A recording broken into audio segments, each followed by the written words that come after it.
Hello, everybody. I'm Ed Robinson, and welcome to another exciting edition of At the Rim. This is the program that gets you caught up on anything and everything happening around the NBA. Coming up on this edition of the program, I have an interview with Nick Agar-Johnson. He is the host of the No Ceilings NBA Deep Dives podcast and editor-in-chief and writer for No Ceilings NBA and co-host of the Kings Weekly podcast. The podcast takes a look at covers anything and everything related to the Sacramento Kings. We discuss the NBA All-Star rosters and weekend. Also, we discuss the city of Indianapolis hosting this year's NBA All-Star game. We also discuss Tyrese Haliburton's criticism of the 65-game minimum rule and more. Plus, we have your latest league leaders in standings. So stay tuned. We got a jam-packed show, so sit back and enjoy. As always, I like to start off with my top three storylines. I like to start off talking about what would have happened, but it didn't happen.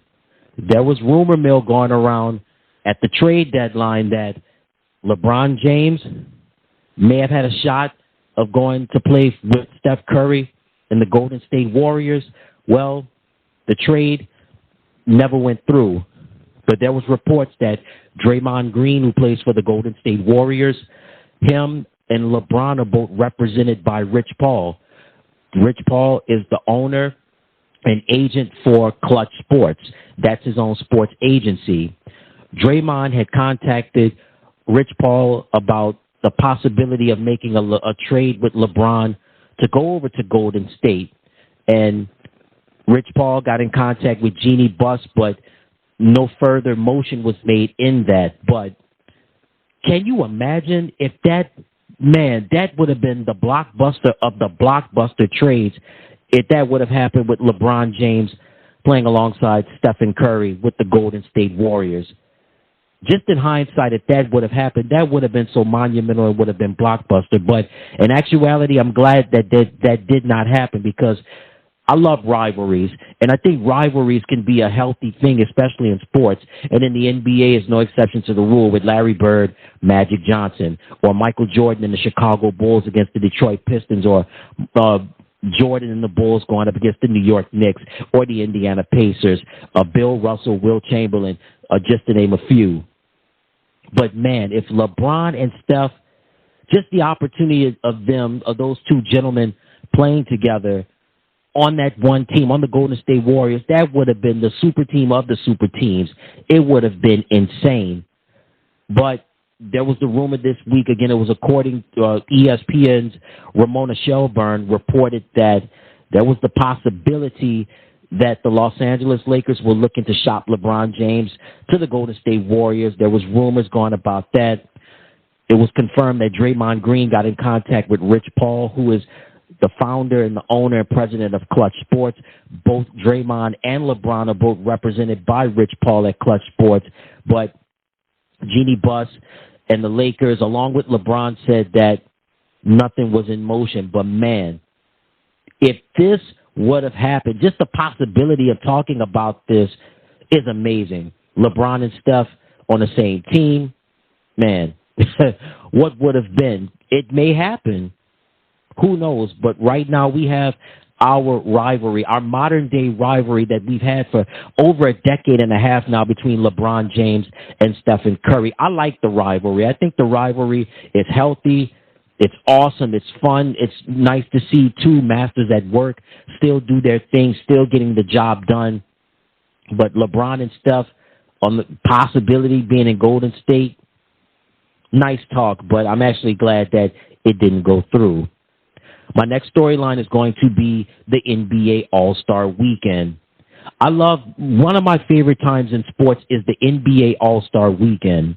We know of the great memories that weekend has produced with the slam dunk contest with Michael Jordan, Dominique Wilkins, Spud Webb, also Vince Carter, Dee Brown, Harold Miner, Dwight Howard, just to name a few.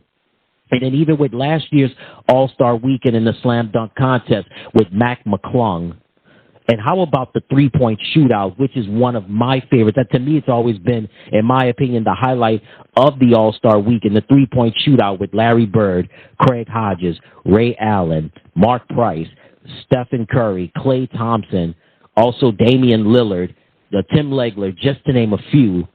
the NBA All-Star Weekend has always been fun, and it's been dynamic. Now, the slam dunk contest is starting to get a little revival, starting to get a little resurgence again, but the three-point shootout, and then with the recent additions of the skills competition, or the skills challenge, I should say, the Rising Stars Challenge, the All-Star Weekend is just a lot of fun, and it really signifies the start of the second half of the NBA season. And Indianapolis, I'll get more into the city of Indianapolis and the state of Indiana coming up a little bit later in the interview with Nick Agar-Johnson. But Indianapolis, that city and that state, the state of Indiana, they love their basketball. After all, Indiana is the Hoosier state. It's a great city. It's a small market, but it's a market where there's a lot of sports going on with the Daytona 500, the NFL's Indianapolis Colts, and then you have the NBA's Indiana Pacers. And the Pacers are winning right now, so that's a great thing. And so we've got a great win indeed this weekend with the NBA All-Star Weekend in Indianapolis. And then my last storyline is going to be the NBA All-Star Game. So we had the NBA All-Star Game. For quite a while, we had Team Giannis, Team LeBron, Team Steph. We've had players have a draft on the night of the NBA All-Star Game to select their players for their specific teams. This year, they're returning to the original Eastern Conference versus Western Conference format, and I absolutely love it.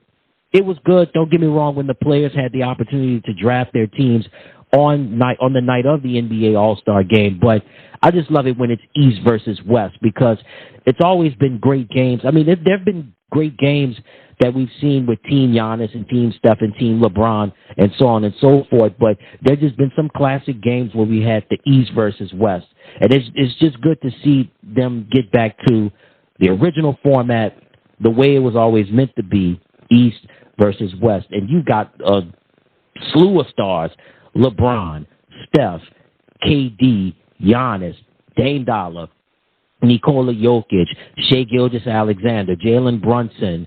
Oh, gosh, just to name a few. East versus West, man. I'm glad that it's back to the regular format, and this is what the NBA wants. And certainly, I don't know what the NBA wants, but I know this is what I like. This is what I want, and I'm glad that they're back to the original format of having the Eastern Conference versus the Western Conference for this year's NBA All-Star Game in Indianapolis. All right, we'll get talking more about the NBA All-Star Weekend in just a bit, but let's get right to the current league leaders in the association. Let's start off with points per game. The leading scorer in the NBA in the first half of the year is Luka Doncic from the Dallas Mavericks. He's averaging 34 points per game. Coming in at number 2 is Shai Gilgeous-Alexander from the Oklahoma City Thunder. He's averaging 31 points per game. Coming in at number 3 is Giannis Antetokounmpo from the Milwaukee Bucks. He's averaging 30 points per game. Followed at number 4, Donovan Mitchell from the Cleveland Cavaliers. And at number 5 is Kevin Durant from the Phoenix Suns. Our next category is going to be rebounds per game. At number 1, Domantas Sabonis from the Sacramento Kings. He's averaging over 13 rebounds per game. Coming in at number 2 is Rudy Gobert from the Minnesota Timberwolves, followed by Anthony Davis at number 3 from the Los Angeles Lakers. And then tied for 4th, we have Jalen Duren from the Detroit Pistons and Nikola Jokic from the Denver Nuggets. Next category is going to be field goal percentage. At number 1, Daniel Gafford from the Dallas Mavericks. He's shooting 68% from the field. At number 2, from the Toronto Raptors, Jakob Poeltl. He's shooting 67% from the field. Coming in at number 3 is Ivica Zubac from the Los Angeles Clippers. He's shooting 65% from the field. Coming in at number 4 is Rudy Gobert. And at number 5, Jarrett Allen from the Cleveland Cavaliers. The next category that we have is assists per game. Coming in at number 1, Tyrese Haliburton from the Indiana Pacers. He's averaging almost 12 assists per game. At number 2, Trae Young from the Atlanta Hawks. Coming in at number 3, Luka Doncic. At number 4, Nikola Jokic. And at number 5, James Harden from the Los Angeles Clippers. Next category is going to be steals per game. Currently leading the league in steals is Shai Gilgeous-Alexander. He's currently averaging over 2 steals per game. Coming in at number 2 is Donovan Mitchell. Coming in at number 3, representing the Sacramento Kings, De'Aaron Fox. Coming in at number 4, we have Kawhi Leonard from the Los Angeles Clippers. And at number 5 is his teammate, Paul George. Next category is going to be blocks per game. Coming in at number 1, it's the rookie sensation from the San Antonio Spurs, Victor Wembanyama. He's averaging over 3 blocks per game. Coming in at number 2, Walker Kessler from the Utah Jazz.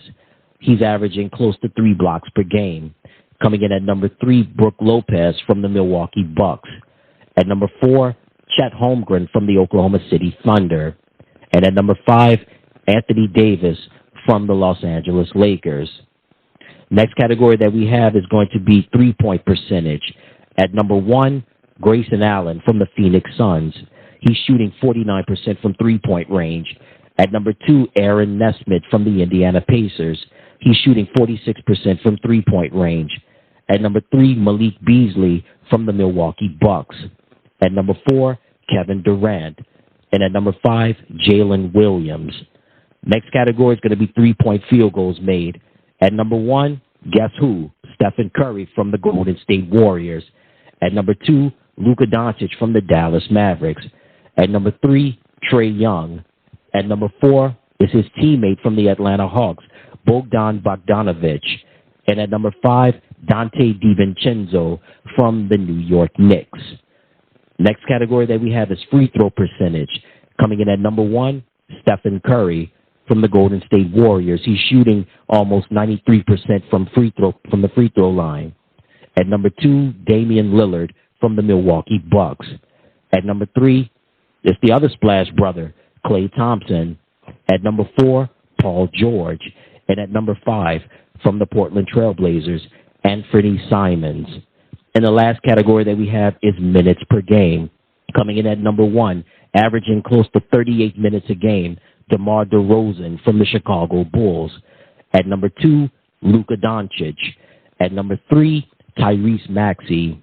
And tied for 4th, we have Miles Bridges from the Charlotte Hornets and Kevin Durant from the Phoenix Suns. And those are your current league leaders in the association. All right, let's give you the current standings as we wind down the end of the first half of the season. Let's start off in the Eastern Conference. Currently in first place, the red-hot Boston Celtics. They have a record of 43 wins and 12 losses. Coming in at number 2 are the Cleveland Cavaliers. They have a record of 36 and 17. At number 3, the Milwaukee Bucks. They have a record of 35 and 21. At number 4, the New York Knicks. They have a record of 33 and 22. Coming in at 5th are the Philadelphia 76ers. They have a record of 32 and 22. Coming in 6th place are the Indiana Pacers with a record of 31 and 25. Coming in 7th are the Miami Heat with a record of 30 and 25. Coming in 8th place are the Orlando Magic, followed in 9th place by the Chicago Bulls. In 10th place are the Atlanta Hawks. And then in 11th are the Brooklyn Nets, followed by the Toronto Raptors in 12th, and then the Hornets are 13th, and then the Washington Wizards, and then the worst record in the Eastern Conference belongs to the Detroit Pistons with a record of 8 and 46. We move over now to the Western Conference. Currently, the team with the best record in the Western Conference in first place belongs to the Minnesota Timberwolves. They have a record of 39 and 16. The Oklahoma City Thunder are second with a record of 37 and 17. The Los Angeles Clippers are third with a record of 36 and 17. The Denver Nuggets are fourth with a record of 36 and 19. The Phoenix Suns are fifth with a record of 33 and 22. The New Orleans Pelicans come in sixth place with the same record of 33 and 22. The Dallas Mavericks are seventh with a record of 32 and 23. The Sacramento Kings are in eighth place with a record of 31 and 23. The Los Angeles Lakers are ninth with a record of 30 and 26. The Golden State Warriors are 10th with a record of 27 and 26. Followed in 11th place by the Utah Jazz. Coming in 12th place are the Houston Rockets. Followed in 13th place by the Memphis Grizzlies. And then Second to last in 14th place are the Portland Trail Blazers. And then in last place with the worst record in the Western Conference are the San Antonio Spurs. So there you have it. Those are your current league leaders in standings in the association as we wind down the end of this first half of the season. It's another year, and it's another NBA All-Star weekend. This year's game will be in the Midwest. It'll be in Indianapolis, Indiana, and we have all of the previews. Weatherby Dude will go over the All-Star rosters, also the All-Star weekend, which is always a lot of fun with the three-point shootout, the Rising Stars Challenge, Slam Dunk Contest, just to name a few. And a gentleman that I've had on the program for quite a long time, always knowledgeable, always someone that knows his NBA, knows his basketball. Let's welcome him back to the program. He is a writer and editor-in-chief for No Ceilings NBA, also host of the No Ceilings NBA Deep Dives podcast, and he's the co-host of the Kings Weekly podcast, which is dedicated to anything and everything related to the NBA's Sacramento Kings. Let's welcome him back to the program, Nick Agar-Johnson. Hey, Nick, what's going on, my man? Hey, Ed, thanks so much for having me back. It's another year, another All-Star break, and another opportunity to have a great chat with you about the upcoming All-Star festivities. So really happy to be back and happy to get into it with you. Absolutely, Nick. And as always, thank you again for taking time out of your busy schedule to be with us on the program. So again, it's another NBA All-Star weekend, and we've got all of the festivities for this weekend, and the game is taking place this year in Indianapolis. And let's start off with talking about the All-Star rosters.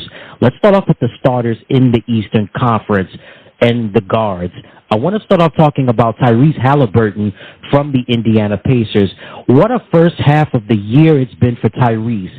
Tyrese really had his coming out party in the NBA in-season tournament in Las Vegas back in December.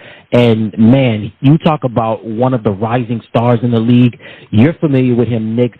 He played for the Sacramento Kings for a few seasons before being traded to the Pacers. But, man, this is his second All-Star appearance.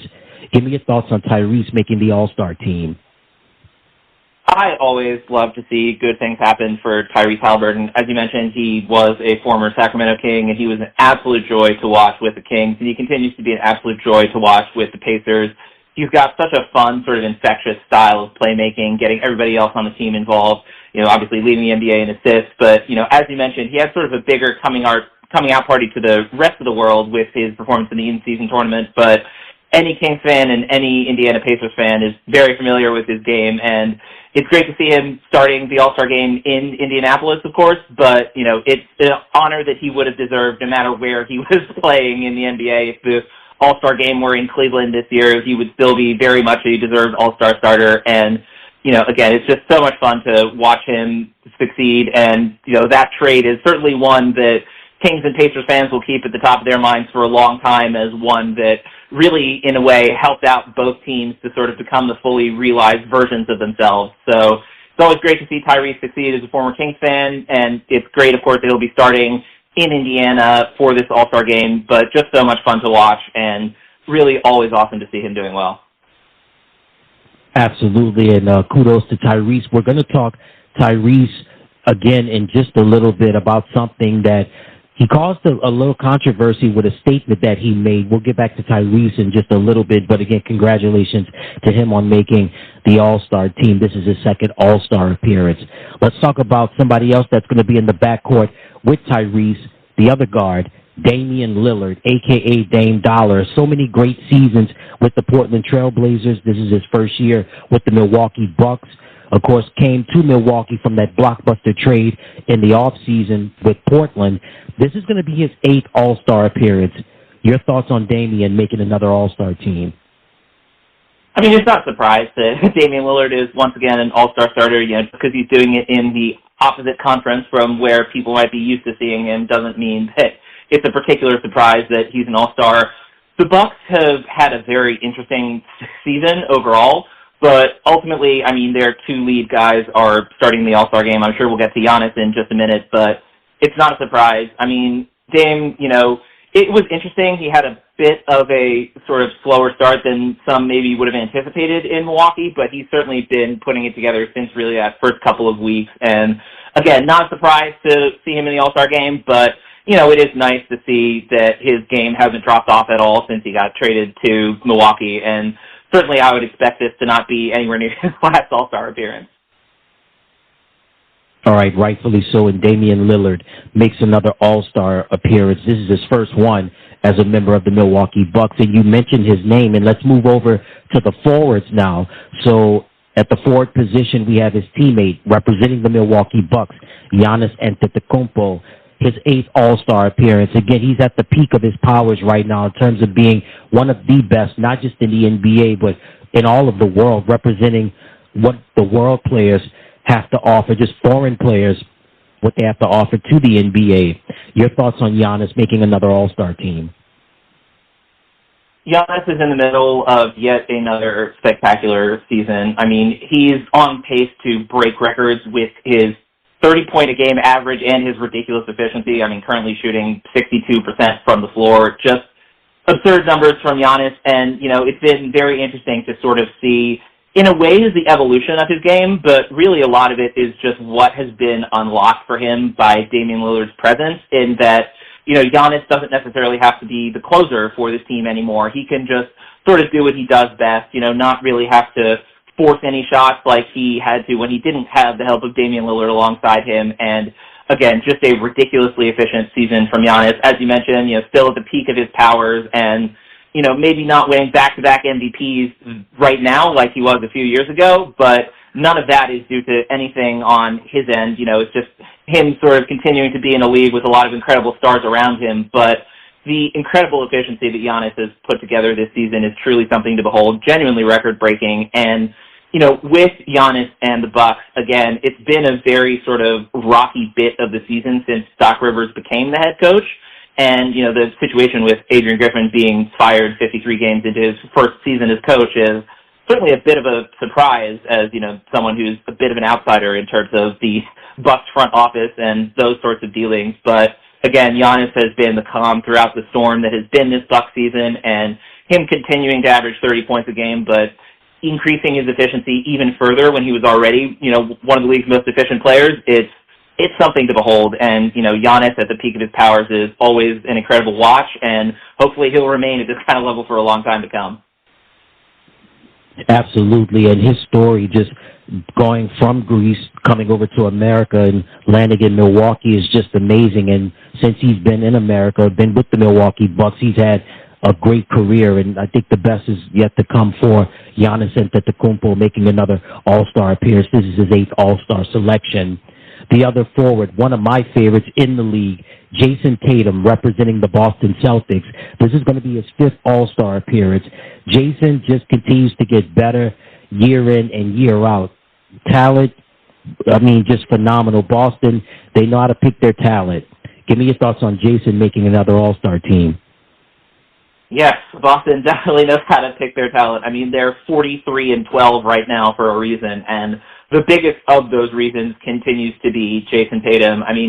He's someone who, we've seen as sort of one of the stars of the league for quite a long time now, but, it is almost difficult to remember just how good he was, how quickly, and he's certainly someone who I learned a lot from as sort of a draft evaluator about, the kinds of things that are most important in evaluating players. I was not anywhere near as high on Jason Tatum as I should have been coming out of the draft, and I'd like to think that I've learned from that, but from day one in the league, competing for a Rookie of the Year award with the Celtics in year one, making conference finals, being an All-Star in year 3, being an All-NBA player in year 3, making the All-NBA first team each of the last 2 years, earning MVP votes down ballot, but increasingly working his way up that MVP ballot as his career goes along.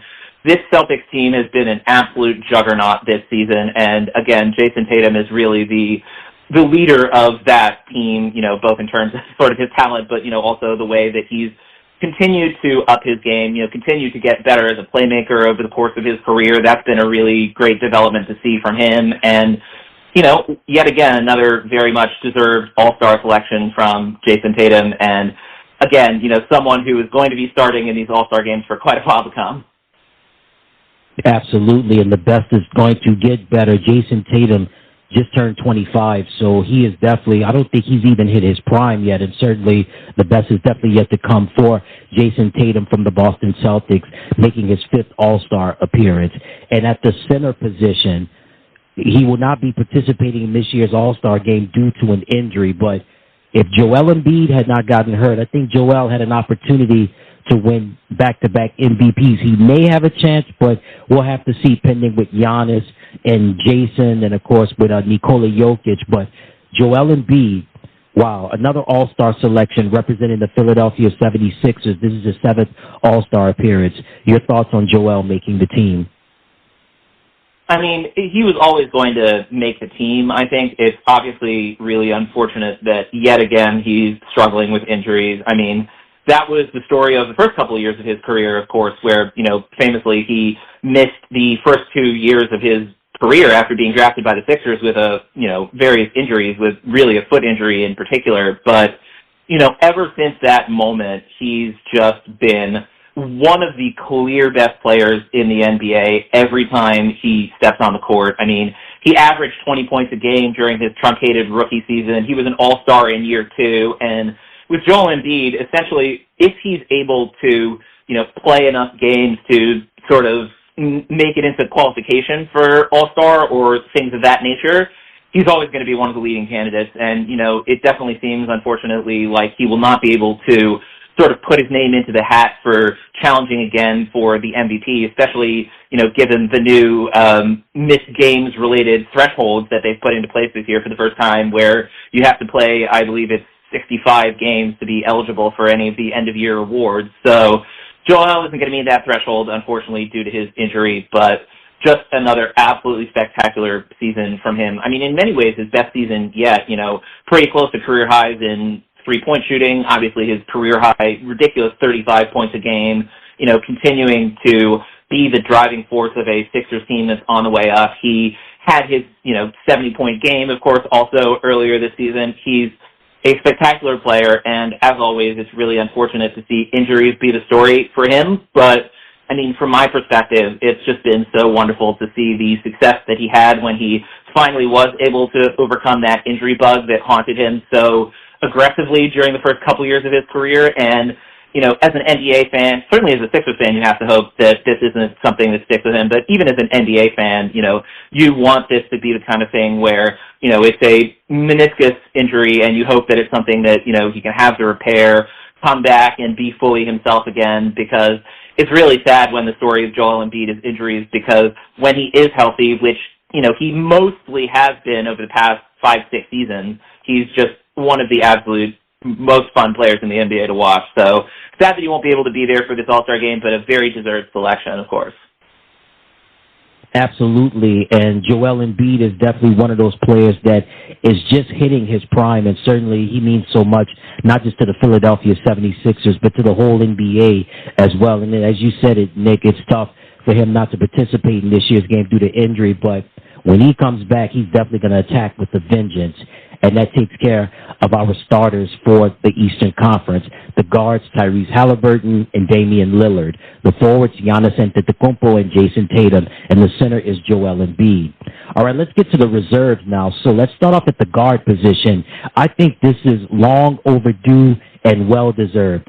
Jalen Brunson making his first All-Star team representing the New York Knicks. Nick, we saw the talent during his time with the Dallas Mavericks, but the New York Knicks have been one of those surging teams in the first half of the year. And Jalen Brunson, man, he's definitely a candidate, knock on wood, if all goes well, is an MVP candidate this year.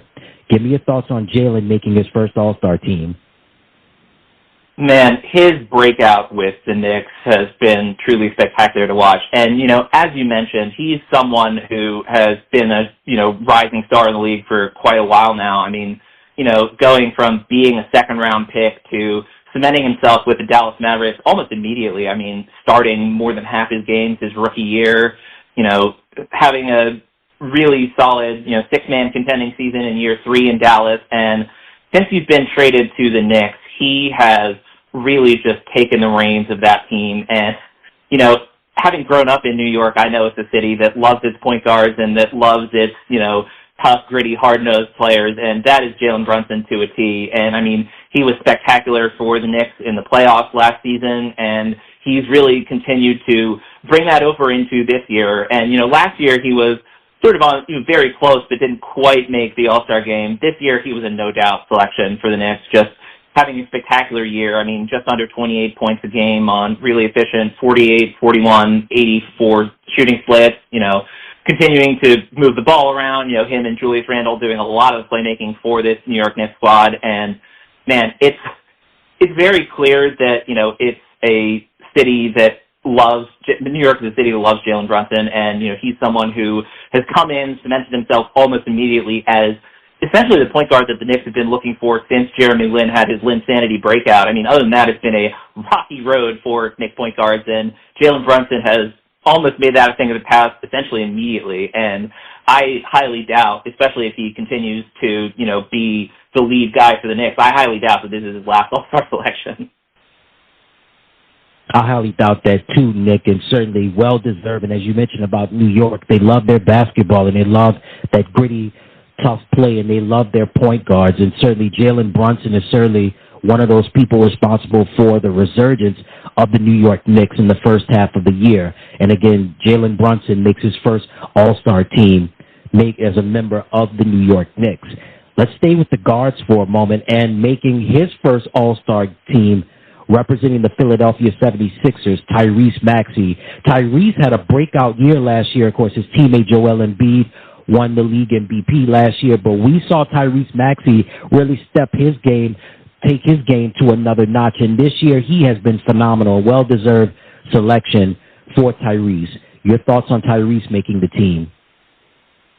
Yeah, this is one that I think has been quite a while in the making at this point. I mean, as you mentioned, last year he really had his breakout year, but even the year before, I mean, he went from, being a very important rotational player as a rookie to being a starter and a key starter for the Sixers in year two. So, him getting to the All-Star game in year 4 is really just a continuation of what we've seen from him the last 3 seasons. But, again, as you mentioned, he really did, have a breakout last year, clear the 20-point-a-game threshold, and, helped the 76ers team to, through their sort of playoff run, as it were, even though it wasn't as long as they might have liked. I mean, Tyrese Maxey has been sort of a breakout player candidate for quite a bit now, and he's had to shoulder a lot more of the offensive responsibility this year, even when Joel Embiid was in the picture, and certainly with Joel Embiid out of the picture for the rest of the season, it seems like Tyrese is trying to, make an end-of-the-season run, maybe even make an end-of-the-season run at one of the All-NBA teams, but even if he doesn't quite reach those heights, it's another very key step in his development to sort of reach the all-star threshold like he has this year. And, again, much deserved. He's had a fantastic year, and certainly there's a lot more to come from him this season as the primary guy for the Philadelphia 76ers. But once again, I mean, a player absolutely on the rise, and at only 23 years old, he's really put himself on an incredible trajectory at this point in his young career. You're absolutely right, Nick. And Tyrese Maxey is certainly someone that fits the Philadelphia 76ers model, kind of like a hand in glove, so to speak. And he's definitely, like you said, 2 years ago, could have gone to an all-star team or could have played in one last year, but definitely deserving of it. So Tyrese Maxey of the Philadelphia 76ers goes to his first all-star team. We stay with the guards again, and Donovan Mitchell, a.k.a. Spider, representing the Cleveland Cavaliers. This is his 5th all-star selection.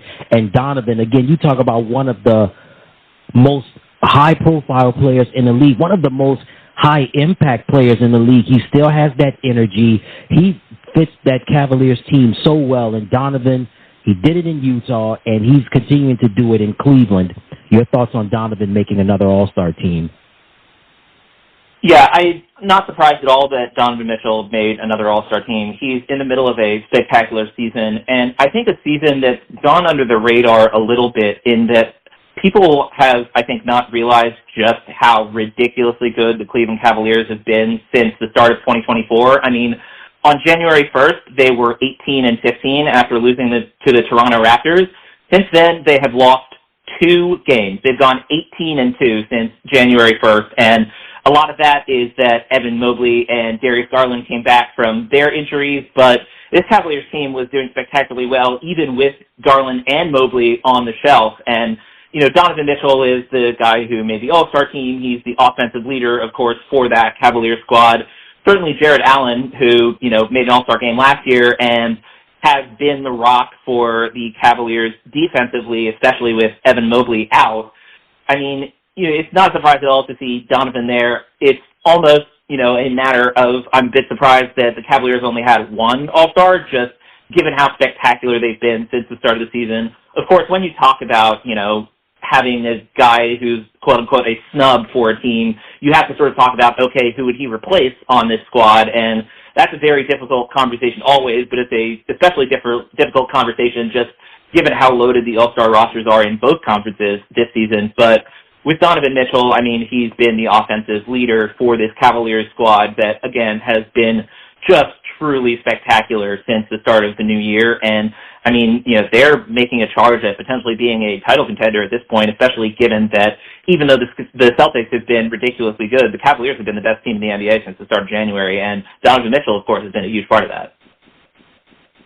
You're absolutely right about that, Nick. I mean, as far as Cleveland is concerned, they've been swept under the rug this year. They've done everything quietly but efficiently. I mean, they're so good on the defensive side and on the rebounding side with Jared Allen, and, of course, you mentioned with Darius Garland. But Donovan Mitchell is really the spark of that team, and he gives them that offensive firepower, as you stated. They've got a chance to challenge Boston. It could possibly be an Eastern Conference Finals matchup unless the Knicks or the 76ers or even Milwaukee may have something to say about that. But in the meantime, Donovan Mitchell is selected to another All-Star team. We got to get to the forwards now. Jaylen Brown from the Boston Celtics. This is going to be his third All-Star selection. Jaylen has been quiet, has been making a quiet presence. He's an MVP candidate this year. He had a solid first half of the year. His teammate Jason Tatum, we know what he's all about, but Jaylen was rewarded in this past offseason with a massive contract extension, and so far so good. He's lived up to it. This is his third All-Star selection. Your thoughts on Jaylen? I mean, Jason Tatum is sort of the first name that people think of when they think of the Boston Celtics, but, for me, it's always been the tandem of the two of them, and it's been one of the most successful experiments of the last 5 years of the NBA, and one that a lot of other teams have started to build around and learn from, in that, having two superstar wings who can do everything on both ends of the floor is a way to turn your team into something that's pretty much impossible to guard when you have, 2 6'7", 6'8" guys like Jason Tatum and Jaylen Brown, running the show, cutting in off the wing, spotting up from three-point range, getting out in transition. It's spectacular what the two of them can do together. And, Jaylen Brown maybe doesn't get quite as many accolades as he should for, being the clear number 2 guy, but a huge part of unlocking the number 1 guy in Jason Tatum, in that, you only have one best wing defender on your team, and, even if you have 2 spectacular wing defenders, someone's going to have a mismatch between Jason Tatum and Jaylen Brown, and Jaylen Brown has done a great job of exploiting those mismatches all season. He's continued to make massive strides as a playmaker. I mean, he's someone who struggled mightily with his handle his first couple of years in the NBA, and the growth he's undergone since then has been nothing short of spectacular to watch. I mean, he's someone who deservingly was on Most Improved Player ballots twice during his career because he made such a huge leap from his rookie year to his sophomore year, and then another gigantic leap from year 3 to year 4, and then year 5, of course, was his first All-Star appearance. I mean, Jaylen Brown is someone who has just beaten every sort of developmental expectation of someone who had the weaknesses he did in his college game, and he's someone who's made himself into one of the best players in the NBA, and someone who, when you combine him with someone like Jason Tatum on the wing, it's pretty much impossible to stop, and it's a reason that the Celtics have been, near the top of the Eastern Conference for quite a while now, and it's a reason that you see other teams, like most notably the Los Angeles Clippers, trying to go with these two wing superstar models that people used to think wouldn't work when you had 2 guys filling sort of similar roles on a team, and the Boston Celtics have proven that to be untrue beyond a shadow of a doubt. You're absolutely right about that, Nick. Boston has been able to prove everyone wrong with making it work with Jason Tatum and Jaylen Brown, and as Jaylen makes another all-star team. And let's stay with the forwards for a moment. Paolo Banchero, you talk about one of the rising stars in the NBA, last year's NBA Rookie of the Year representing the Orlando Magic, makes his first all-star team. Orlando has been a quiet surprise in the first half of the year. A lot of young talent on that team, and it's being represented by Paolo. Give me your thoughts on him making his first all-star team. It's not surprising. I mean, he's been absolutely spectacular for the Magic once again this season. Again, he just sort of hit the floor running with his rookie year. I mean, it's rare in this day and age in the NBA to see someone, average 20 points a game as a rookie, and Paulo did that, and didn't even seem that difficult for him scoring-wise. And this year, I mean, he's taken a real step forward with his shot, which I think is a huge factor to his game, but a particularly huge factor to his game in the context of this Orlando Magic team that really, really struggles to shoot the three balls. Paulo making improvement on that front is huge for his development and huge for the team. He's also been the primary playmaker for the team basically since he joined the Orlando Magic, but he's really taken another step forward in that regard this season, not just being able to use his incredible bully ball game and, mid-range efficiency to put the ball in the bucket himself, but also, he's always been someone who's done a good job of getting his teammates involved, but him taking another step forward on that front this season is huge, especially given that the Magic have quite a few sort of point guard size players, but, not necessarily someone who is quote-unquote a traditional point guard other than Markelle Fultz, who's missed the vast majority of the season for them with injury. I mean, Paolo Banchero has been a huge rock for this Orlando Magic squad, and, they've struggled a bit since the start of the new year, but this is still a Magic team that is a clear play-in contender, and, I mean, given how long this team has sort of been in the NBA wilderness, Paolo Banchero really managed to turn that ship around quickly, and certainly it seems like they're on track to at least compete for their first playoff berth since the 2019-2020 season. The best is definitely going to get better, and certainly the future is bright for Paolo Banchero making his first all-star team. He's a member of the Orlando Magic. All right, let's stay with the forwards now. When you mentioned his name earlier, he represents the New York Knicks. Julius Randle. Unfortunately, he will not be playing in this year's All-Star game due to injury, but Julius is making his third All-Star appearance. And before the injury, him and Jalen Brunson, wow, you talk about a 1-2 punch in New York with the resurgence of the Knicks. Julius Randle, you talk about one of the best big men in the league that can shoot the long-range jumper, can knock down the three-pointers. Julius Randle is one of them, even though he won't be able to play due to injury. But give me your thoughts on Julius making another All-Star team. It's interesting. I mean, Julius, particularly 2 years ago when he really struggled, lost a lot of, I think, momentum is the right word within the Knicks fandom. I mean, again, the New York fans, and I say this as someone who's born and raised there, are very passionate about their basketball, also very passionate when players don't sort of live up to the standards that Knicks fans might have for them. And Julius got a lot of flack for the 2021-22 season when he really struggled with his shot, was not at his best efficiency-wise, and the Knicks sort of struggled in tandem with that. He's right. He righted the ship last year, made an All-NBA team, made an All-Star appearance, and has sort of continued down that road this year. The two-man game between him and Jalen Brunson is always a joy to watch. And, again, as you mentioned, this Knicks squad is really transformed by Jalen Brunson, but a lot of credit has to go to Julius Randle, who was sort of, the first pillar of the new version of the New York Knicks. And, they became, more of a contender, with Jalen Brunson running the show. But you have to remember that Julius Randle was the guy who was there first, and the 2020-2021 New York Knicks team that made the playoffs, Julius Randle was the alpha and the omega for that team, and it seemed like Knicks fans, got annoyed with sort of the holes in his game relatively quickly once he had a down season the year after that, but the two-man game between him and Jalen Brunson is spectacular, and, this Knicks squad is one that, again, as you mentioned, is really among the sort of top tier in the Eastern Conference in a way that they have not been for a very, very long time. And a lot of the credit for that deservedly goes to Jalen Brunson, but Knicks fans should take care to remember that Julius Randle was really the guy that brought the team back from, the sort of mire at the bottom of the standings that they were in for a very, very long time. And Jalen Brunson might have kicked it into another gear, but you have to remember that Julius Randle was the guy who was the pillar there first.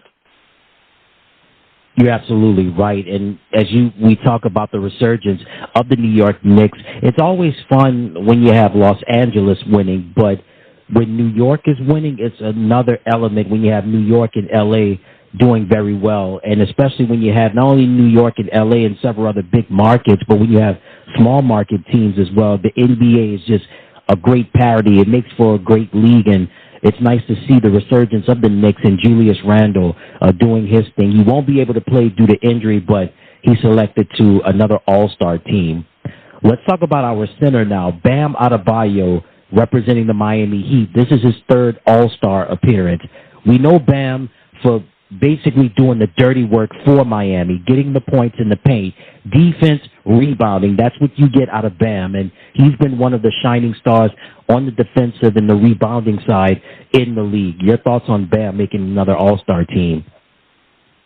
This has been a very odd season for the Miami Heat, but the one real constant that they've had through all the sort of weirdness of this season has been Bam Adebayo in the middle. And, I mean, you mentioned it, he does all the dirty work for this Heat team. He's, a 20-10 guy, but also someone who does a huge share of the playmaking for this Heat squad. I mean, running actions with Bam Adebayo at the top of the key, sort of high-low actions, Bam passing out of the post. He's someone who is a huge cog in keeping the Heat offense running. And, again, it's the kind of thing where given just how much of the dirty work he does on both ends of the floor, you almost don't expect him to be a 20-point-a-game scorer, but he can get his, around the basket as well. And, again, this has been a very odd sort of up-and-down season for the Miami Heat. They've really had two sort of constants, one of whom I know we're going to talk about in another section later, but Bam Adebayo has been the rock for this Heat team for quite a while now, and he's once again been that this season. They've been a team that has forged their identity on the defensive end of the floor for a long time now, and Bam Adebayo is the leader of that Miami Heat defense. So not a surprise at all to see him in another All-Star game. Very well-deserved selection from Bam Adebayo. Absolutely, and Bam was definitely a force falling short in last year's NBA Finals to the Denver Nuggets, but Bam has definitely made his presence felt in the first half of the year as he makes another All-Star team. All right, let's get to the guards, back to our guards now, and Trae Young, a.k.a. Ice Trae. I mean, what can you say about Trae, one of the top shooters in the league representing the Atlanta Hawks? This is his third All-Star appearance, and again, he's replacing Joel Embiid in this year's All-Star game. Give me your thoughts on Trae making another All-Star team. It's funny because the Trae Young situation is, despite the fact that they couldn't be more different as players, it's actually very similar in my mind to the Bam Adebayo situation.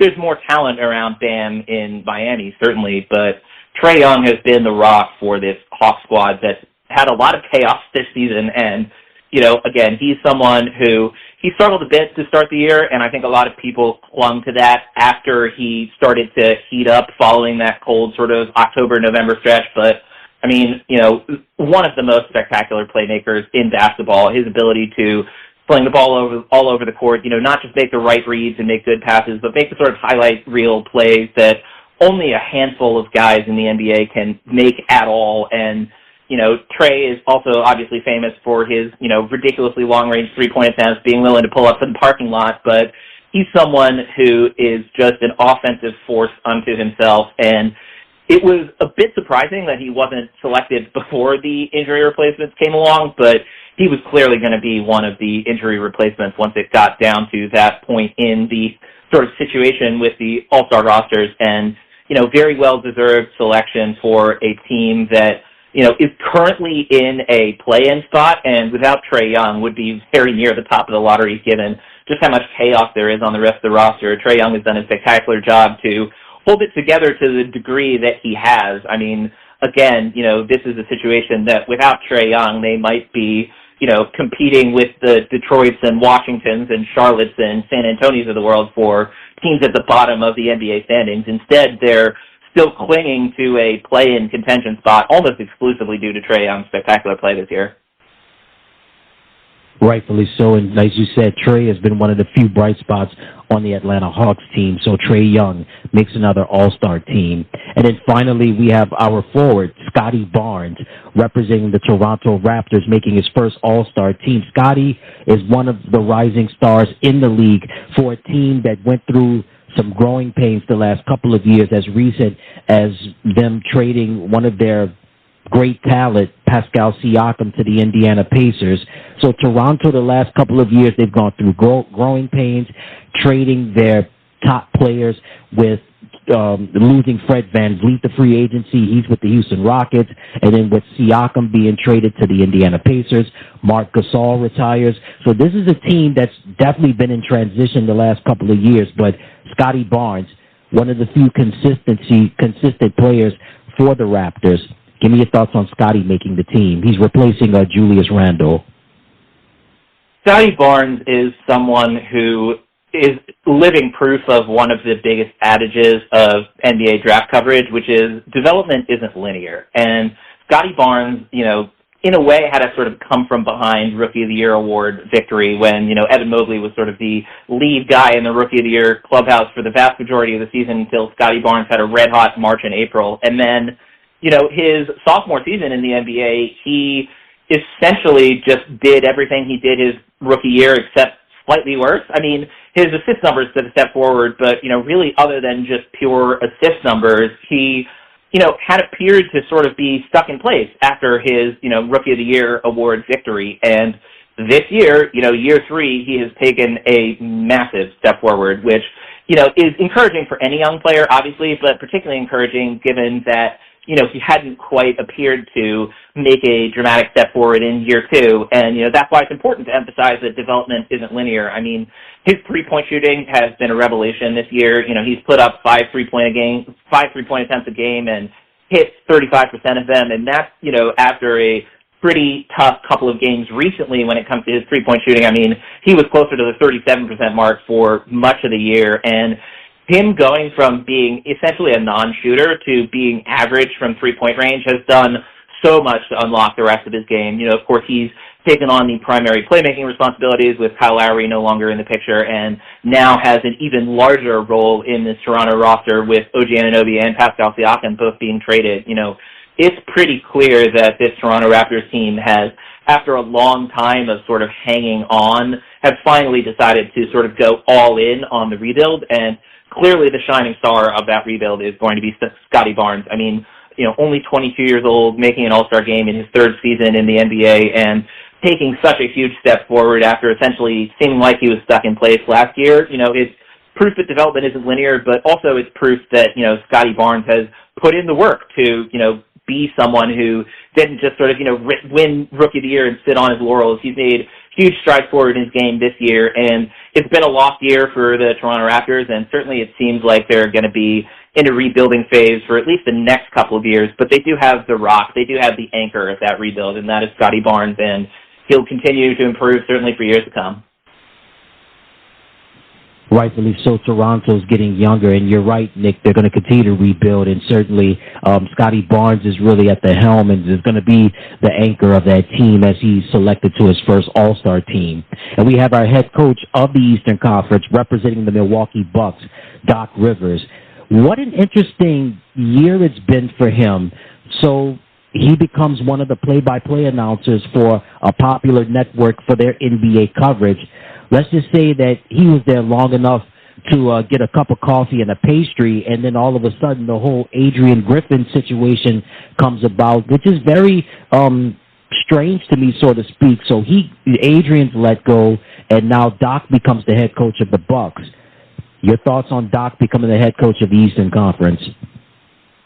It is a fascinating quirk of the way that the head coach of the All-Star Game works. I mean, it going to the coach of the leading team in the conference, but then sort of being passed down the line if that guy was the coach last year. Obviously Joe Mazzulla is not repeating as the coach of the Eastern Conference at the All-Star Game, and so instead the coach of the Eastern Conference at the All-Star Game is someone who's been there quite a few times before in Doc Rivers, but also someone who has gone 3-7 during his coaching tenure with the Milwaukee Bucks after the guy that he replaced went 30-13 in his first year as a coach, and the interim in between that, Joe Prunty, won 2 of his 3 games. It's been an odd situation in Milwaukee, honestly, all year. I mean, since the sort of rumblings in the preseason and the Terry Stotts abruptly leaving the team after being the associate head coach. It's been a weird sort of rocky up and down year in Milwaukee, and a very strange situation for Doc Rivers to, as you mentioned, spend a few months announcing and then sort of be dragged into the Milwaukee Bucks situation and not exactly righting the ship to start off his coaching tenure in Milwaukee, but certainly someone who's been a head coach in the NBA for a long time, not someone who's a stranger to the All-Star Game sidelines, either, as a player or as a coach, right? But it's odd for him to sort of walk into this Bucks situation, struggle out of the gate, and then immediately be the Eastern Conference All-Star coach. But that is, one of the more fascinating quirks I've seen of the way that the All-Star Game coach is selected. All right, so it's official. So Doc Rivers is the head coach of the Eastern Conference. He represents the Milwaukee Bucks, and that's our Eastern Conference All-Stars. Now let's get to the Western Conference All-Stars. And the East, talented roster, especially the starters. But, man, the starters on the Western Conference, hey, this is phenomenal. Let's start off with our guards. Luka Doncic representing the Dallas Mavericks. This is going to be his 5th All-Star game. And what can you say about Luka just entering his prime powers right now, one of the best offensive players in the NBA, again, a part of the wave and a part of the explosion of the international players. He represents Slovenia. Give me your thoughts on Luka making another All-Star team.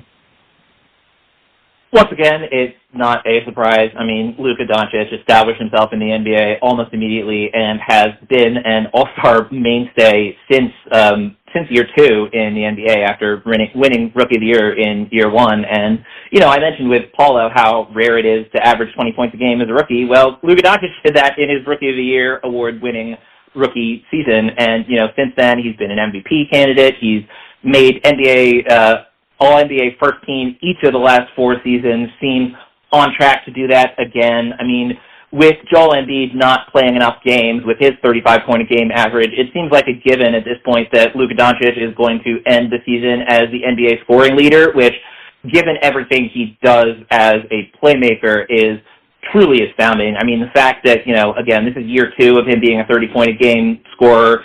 He's taken a huge step forward in terms of his three-point efficiency. Him getting to 38% from three-point range while also upping his volume from three-point range. I mean, it's something that, that was really the one weakness of his game earlier on in his career, that and, he wasn't a spectacular free throw shooter, but, this is offensive weaknesses. I mean, defense is another story, but, I think he doesn't get quite as much credit as he should on the defensive end, but, going back to the offensive end, I mean, one of the most spectacular playmaker scorers we've ever seen in the NBA, and, him being on track to be the league's leading scorer while also having an outside chance at averaging 10 assists per game, it's truly incredible. And, he's someone who, since day 1 in the league has made his teammates better, and not surprised at all to see him starting another All-Star game, and certainly someone who's clearly one of the future stars of the NBA, and doesn't even need to be a future star because he's been one of the stars of the NBA for quite a while now. Absolutely, and the best is indeed going to get better as Luka Doncic makes another All-Star team. Our other guard now, this gentleman represents being one of the rising stars in the NBA, and again, another crop of talent coming from north of the border in Canada. Shai Gilgeous-Alexander representing the young and very vibrant Oklahoma City Thunder. This is his 2nd All-Star appearance. Give me your thoughts on Shai making another All-Star team. So my Kings Weekly co-host, Ray LeBeau, likes to refer to the Oklahoma City Thunder situation going into any given game as pretty simple in that we have Shai Gilgeous-Alexander and you don't. He's someone who is virtually impossible to guard. I mean, his slithery handle, his ability to sort of snake his way through small spaces, his ability to take advantage of every single momentary lapse in the defense. He's absolutely spectacular as a finisher around the basket, and it's always a mistake to foul him because he's averaging, he's shooting 88% from the free throw line, but, teams have to foul him because otherwise he's going to get to the rim and score every time, and, him knocking down his free throws at a ridiculous rate while averaging 9 of them a game is something to behold. He's also taken a massive step forward on the defensive end, the last couple years, but really this year has been, huge for him on that end. I mean, he's currently leading the NBA in steals per game, which is not something that, I would have expected based on either his college numbers or his early season numbers, but, he's someone who's really made a point of getting into passing lanes more this season, of ripping the ball from guys when he's, on ball. And again, I mean, he's someone who, from year one with the LA Clippers, it was pretty clear that he was going to be a star eventually, but man, I mean, as soon as he got to OKC, he hit the ground running. And this year 2 of him being a 30-point-a-game scorer, just absolutely unstoppable. And, this Thunder team, they had a bit of a breakout last year, but really this has been the year. And, it kind of seemed like it would be anyway, just given that Chet Holmgren missed all of last season with his Lisfranc injury. But, with Chet in the fold, with Jalen Williams taking another step forward,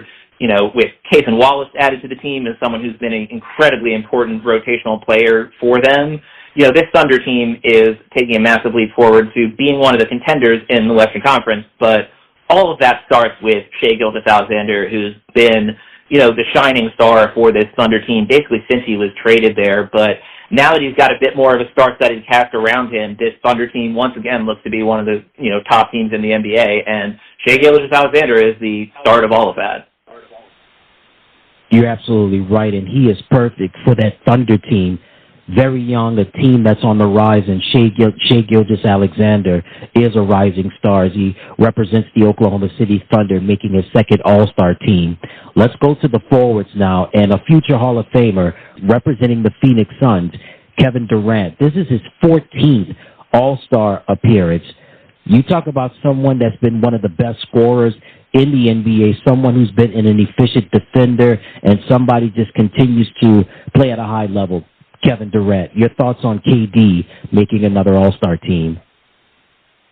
So the Suns have not been as truly absurd as the Cleveland Cavaliers since the start of 2024, but they're essentially next on the list. I mean, on the morning of January 1st, this team was 17-15, and now they're 33-22. They've cemented themselves in one of the, non-play-in spots, currently sitting at 6th in the Western Conference. And they're a team that, Bradley Beal missed a ton of time with injury. They took a lot of time to gel early in the season, but Kevin Durant has, as he has been for many of the teams that he's been on throughout his NBA career, he's been the rock for this Sun squad. And, this is a team that doesn't really have a traditional point guard. They've had Devin Booker sort of running the point just, out of need to have somebody there. But Kevin Durant's playmaking is, I think, something that's been really under-discussed throughout his NBA career, and that's been a huge part of the value that he's provided to the Phoenix Suns this season. But ultimately, when you're talking about Kevin Durant, you're talking about one of the greatest scorers in the history of the NBA. He's continued to be truly absurdly efficient, 54, 44, 87 shooting splits. It's unheard of, especially for someone averaging 28 points a game. And, again, with Kevin Durant, he's someone who, at age 35, it's one of those things where you have to wonder how much longer he's going to be at this level. But, as we've seen from him and as we've seen from LeBron, when you're a, wing/forward with that kind of size who can, score in so many different ways, the aging curve for you is a lot slower than it is for some of the other players in the league. And, injury is always a factor, of course. And, KD is someone who's actually come back from multiple injuries and still been, at or near the top of the NBA game. So hopefully we continue to see this version of Kevin Durant for a long time to come. I mean, NBA history would tell us that, maybe he's only got a few more in him, but the last few years of NBA history tells us that, some of the elite of the elite can really hang around at the top tier of the NBA for a long time, and Kevin Durant has already proven that, and hopefully he'll continue to prove that for years to come. I hope so, too. KD's been one of the best players in the NBA, and he just continues to, continue to play at a high level. And speaking of continuing to play at a high level, it is 20th All-Star selection at the forward position, LeBron James from the Los Angeles Lakers. We talked about Kevin Durant continue to play at a high level. But LeBron, year in and year out, just continues to deliver, representing the Los Angeles Lakers. Again, this is his 20th All-Star selection. Your thoughts on LeBron?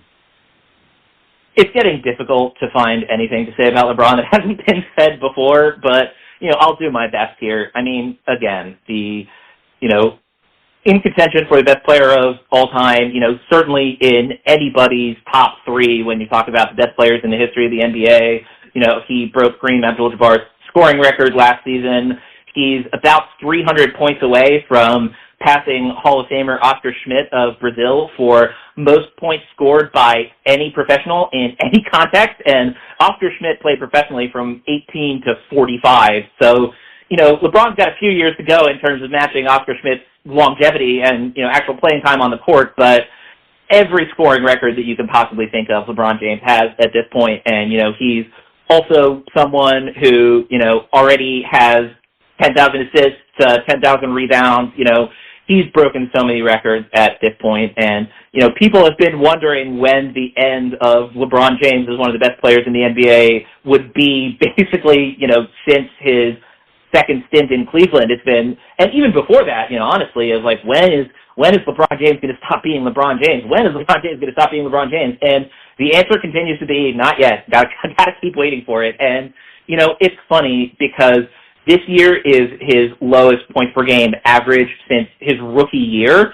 He's still averaging 25 points a game, just under 8 assists, just over 7 rebounds a game. He's shooting his best three-point percentage since his, third year in Miami. He's close to eclipsing 40% from three-point range for the second time in his career, continuing to evolve his game as he goes along. I mean, he's someone who, early on in his career, one of the knocks against him was that he just relied on his athleticism so much. Then he developed such a spectacular post game in Miami, and, now he's continued to work on his jump shot to the point where that's, a real weapon for him as well. It's hard to say things about LeBron James that haven't been said, many times before, but as long as he continues to be one of the best players in the NBA and continues to cement his case for best player of all time, again, even if you don't think of him as the best player of all time, he's certainly someone who you have to think about at or near the top of your list, and him continuing to be just as dominant as he's been for yet another season. It's a joy to watch, and it's one of those questions that makes you think, man, Father Time would tell us that at some point LeBron James has to stop being LeBron James, but hard to find any evidence of it yet. You're right about that, and I always say the best continues to get better. Well, the best continues to get better. We definitely have to enjoy a master at work in LeBron James, because we don't know how many years we're going to have this, but he continues to push the envelope, and I don't think LeBron is done anytime soon by any stretch of the imagination. And so this is his 20th All-Star selection, LeBron James representing the Los Angeles Lakers. And at the center position, representing the Denver Nuggets, Nikola Jokic, last year's NBA Finals MVP with the Denver Nuggets, also a two-time league MVP. This is his 6th All-Star selection. The Joker doing what he does best, right? I mean, again, another crop, just a wave of talent, the international players representing Serbia. Your thoughts on Nikola making another All-Star team? Again, not a surprising selection at all. I mean, Nikola Jokic has been, honestly the best player in basketball over the last, really 3.5 seasons. And, granted, he fell just short of winning his 3rd consecutive regular season MVP last year, but I think he's perfectly happy with that finals MVP instead. I mean, he's someone who has been, he's one of the best passers we've ever seen at any position. Certainly, I think at this point he's cemented himself pretty much indisputably as the best passing big man we've ever seen. And, he just continues to turn the game on its head, and he just continues to be someone who's remarkably impossible to guard, given his sort of physical attributes, but his ability to play the game at a speed that nobody else can find a way to match, his ability to throw guys off his rhythm, his ability to create something out of nothing, whether that is, for his own offense or creating something out of nothing for his teammates. Again, he's just so much fun to watch. He's been one of, if not the best players in the NBA for the past, 4 seasons now. And him being an all-star starter yet again is not a surprise. I fully expect him to be in the running for MVP at the end of the season. He might even be a leader in the clubhouse at this point, although certainly, Jason Tatum should get some credit in that race. And, of course, Shai Gilgeous-Alexander and Luka Doncic, too, who we've already talked about. But, the idea with Nikola Jokic is just that he's someone who makes the game look different for everybody around him. And almost always when that happens, it's him creating an advantage for his team that you wouldn't expect. I mean, he's also, really taken huge steps forward as a defender since early on in his career. He's never going to be an all-defensive team guy, but his ability to, play the passing lanes incredibly well, to use the strengths that he does have on defense, namely his massive size, to at least be a deterrent around the basket. He's, again, one of the best players in the NBA. Very unsurprising that he's made yet another All-Star appearance, and certainly he'll be one of the top candidates for what would be his 3rd MVP award at the end of this season. Nikola Jokic, man, what a player that he is. He represents the Denver Nuggets, making his 6th All-Star team. All right, let's move over now to the reserves. And with the guards, Devin Booker representing the Phoenix Suns. This is his 4th All-Star appearance. Him and KD, they're a great combination so far. Devin, one of the best shooters in the league, doing what he does best. And again, just a typical Devin Booker type year, racking up points, 3-point percentage, field goal percentage, everything you would ask out of him. Your thoughts on Devin making another All-Star team? Yeah, I mean, Devin being one of the best shooters in the league has been something that's been the case for a long time, but something that I talked about quite a bit, mostly with Tyler Metcalf over at No Ceilings, but with basically everybody on the No Ceilings staff on the No Ceilings NBA Deep Dive podcast, little mid-episode plug for you there. But with Devin Booker, he's someone who has really shown just how much you can do with player development, and of course, the vast majority of the credit for that has to go to Devin Booker for the work that he's done on his own game. But, he came into the league as someone who was very clearly a pure shooting guard. Someone who, okay, he can move the ball around if the situation calls for it. But, on a whole host of terrible Phoenix Suns teams, he got sort of dismissed as, he's just putting up points on a bad team, But, that's one thing. His ridiculous scoring ability from day one, a lot of that got discredited due to, okay, somebody has to take the shot on this terrible Suns team. But what he didn't get enough credit for, and what I think is the most impressive part of Devin Booker's development is, again, he went from a mostly off-ball scorer type of player to someone who could do a lot with the ball in his hands as a playmaker. And, I mean, the fact that he's been the starting point guard, essentially, for the Phoenix Suns all year this year is a testament to the incredible amount of work that he's put in over the course of his now 9-year NBA career.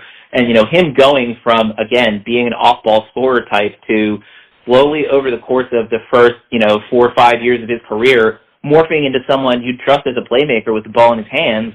It was huge for the Phoenix Suns at the time that he was undergoing that development, but, now with the roster situation that they find themselves in this season, he's been able to comfortably step into the point guard role in a way that would have been almost impossible to imagine, when he was starting out his NBA career.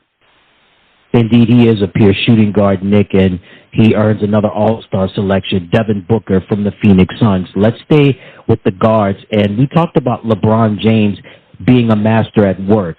Stephen Curry from the Golden State Warriors, he's been selected to his 10th All-Star team. And what can you say about him, right? What can you say about Steph?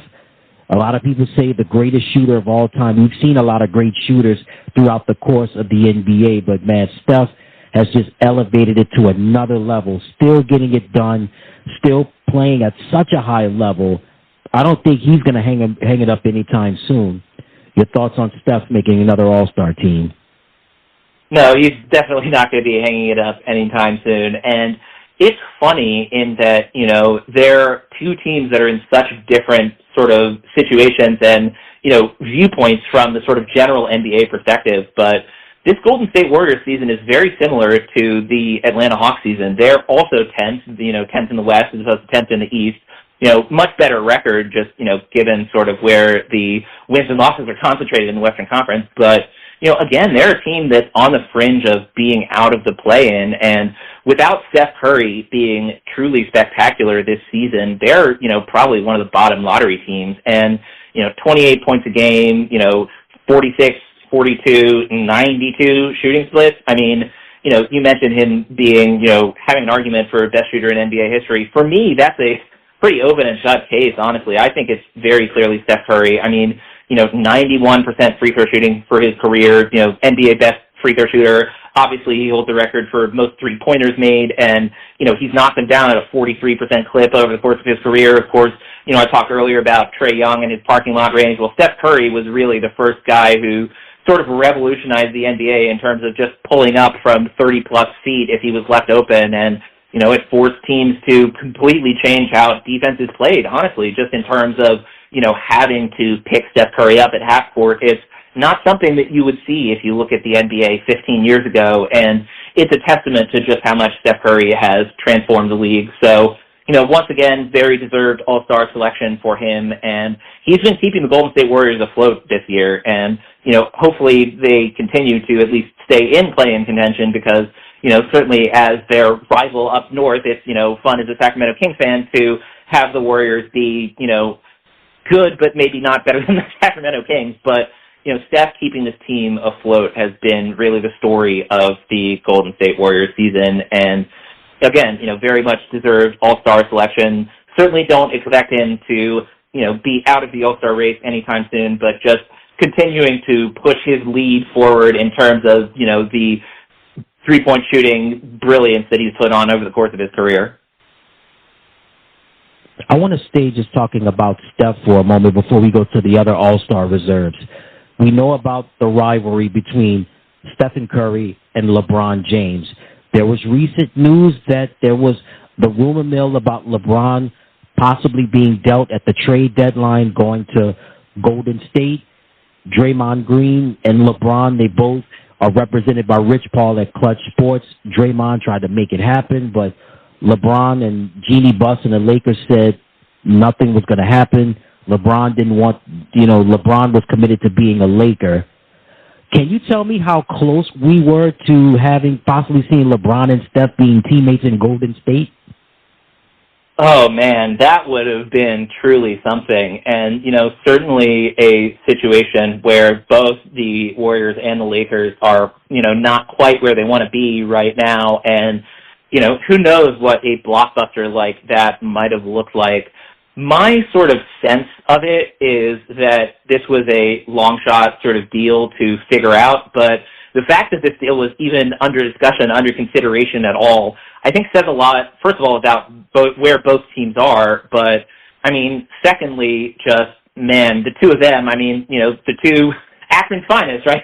Steph Curry and LeBron James, both born in Akron, Ohio, but, the idea with a Steph Curry, LeBron James-led team is, pretty much unstoppable no matter who they have around them. It would have been interesting to sort of figure out who the Golden State Warriors trade pieces would have been. Presumably it would have been, some combination of their young guys. Jonathan Kuminga has had a really strong season. Brandon Podziemski has been a very impressive rookie for them. Probably some combination of the two of them, maybe Moses Moody as well, who's, had really strong moments for the Warriors this season despite being in and out of their rotation. It would have been interesting to try and put a deal together. I'm not quite sure how close it was to the finish line, but certainly, in terms of NBA hypotheticals, it's hard to think of a more fascinating situation than, LeBron James and Steph Curry and what people think might be the twilight of their careers, teaming up and taking on all comers. It would have been a fascinating situation to watch. Yeah, that was definitely interesting, but I'm actually kind of glad it didn't happen. I think I currently like the rivalry between LeBron and Steph. It's been fun watching those two go up against one another. But, hey, it could have happened, but it didn't happen. But nevertheless, Steph Curry makes another all-star team. If this is his 10th all-star selection, he represents the Golden State Warriors. We have our other guard representing the Minnesota Timberwolves, Anthony Edwards. This is his second all-star appearance. We talk about the rising stars in the NBA. Anthony Edwards is one of them, and he has been a mainstay, a consistent force for the Minnesota Timberwolves. Your thoughts on Anthony making another all-star team? It's not surprising at all that he made yet another All-Star team. Really, the only surprising part, I think, has been that this Timberwolves squad has been the leader in the Western Conference all season. And, certainly it seemed like last season there were a bit of growing pains with, integrating Rudy Gobert into the lineup after that massive trade. But, in terms of the leader of this squad, Anthony Edwards came in and imposed himself as a force almost immediately.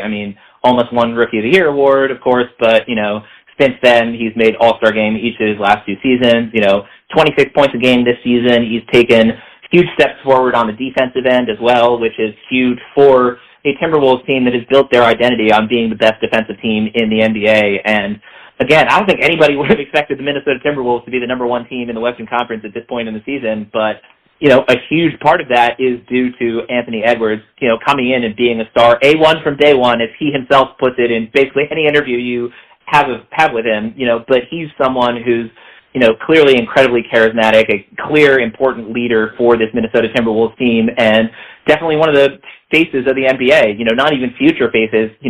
This Timberwolves team has cemented themselves as the best team in the Western Conference at this point in the All-Star break, and Anthony Edwards is the face of that team. So, despite him, only being in year 3, despite him being 22 years old, he's already one of the faces of the NBA. And I think it's a matter of when, not if, he earns a slot in the starting lineup as opposed to just coming off the bench for the All-Star game.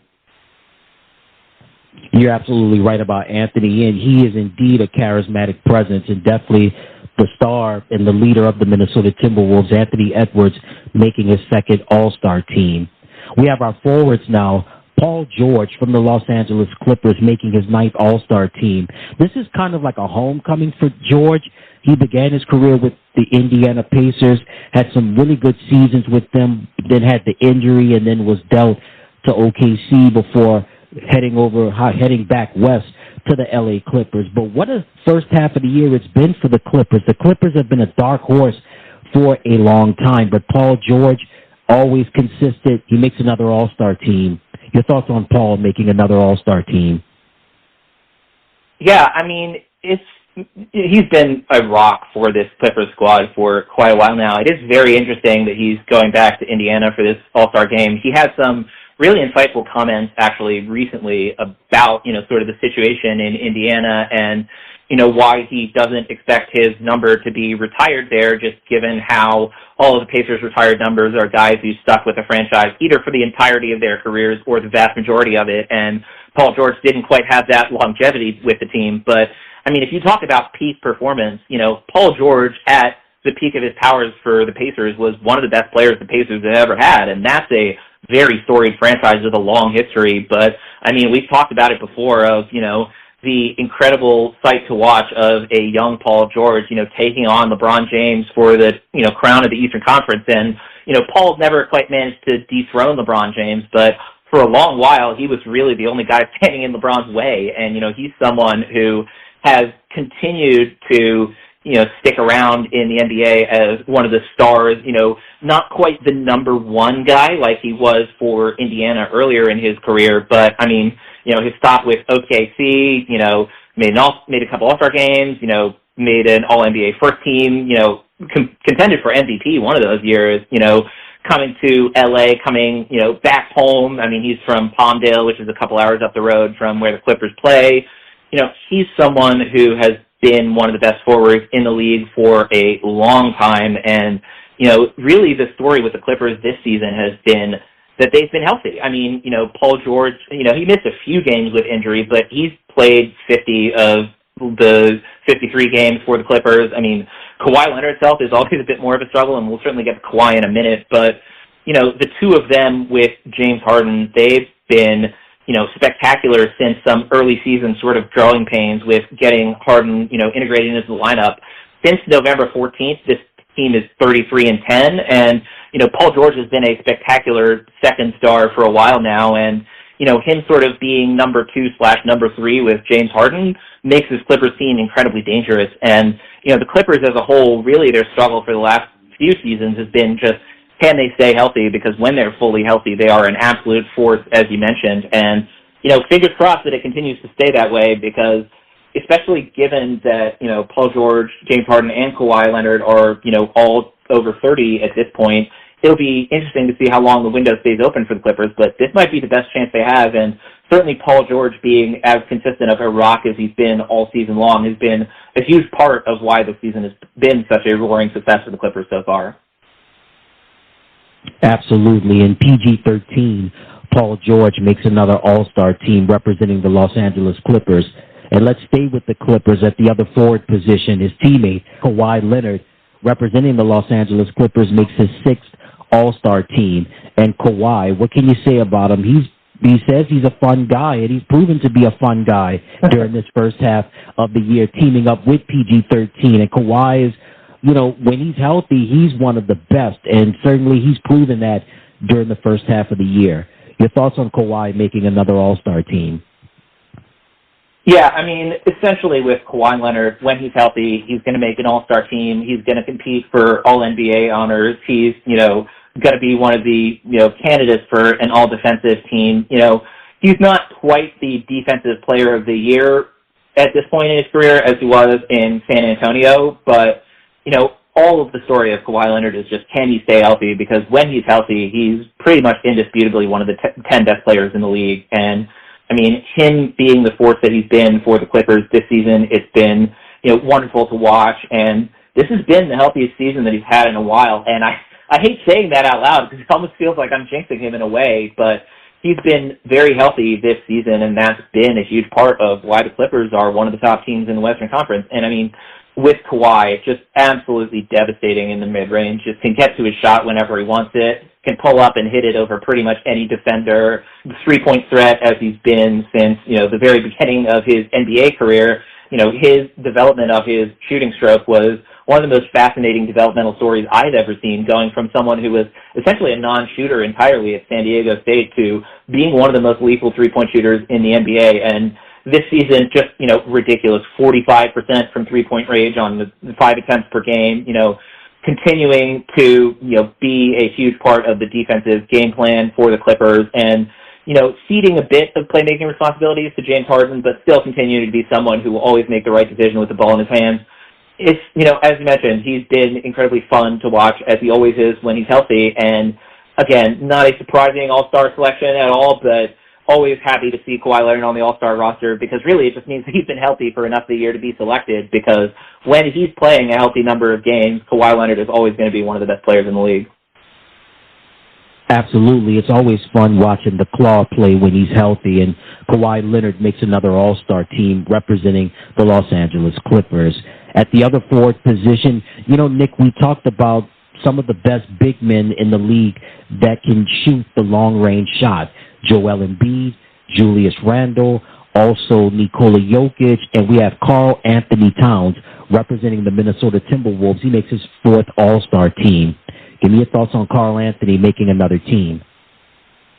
Yeah, I mean, it's not surprising given that the Timberwolves are the number one team in the Western Conference, given that Karl Anthony Towns has had a really awesome season. I mean, it's interesting just because last year, again, I mentioned the growing pains that the Timberwolves had earlier when talking about Anthony Edwards, but really Karl Anthony Towns was sort of the hardest hit, I think is the best way of putting it, by the sort of change in situation necessitated by the Rudy Gobert trade. And this season, he's back to being Karl Anthony Towns. I mean, after a near-career worst mark from three-point range last season, he's back up to 44% from three-point range, 22.5 points a game, clear offensive leader for the team. But also, I mean, someone who earlier on in his career, Karl Anthony Towns struggled mightily on the defensive end. And, it was difficult to imagine him being in a context where he could be, one of the leaders on a great defensive team. And yet, here we are in year 9 for Karl Anthony Towns, and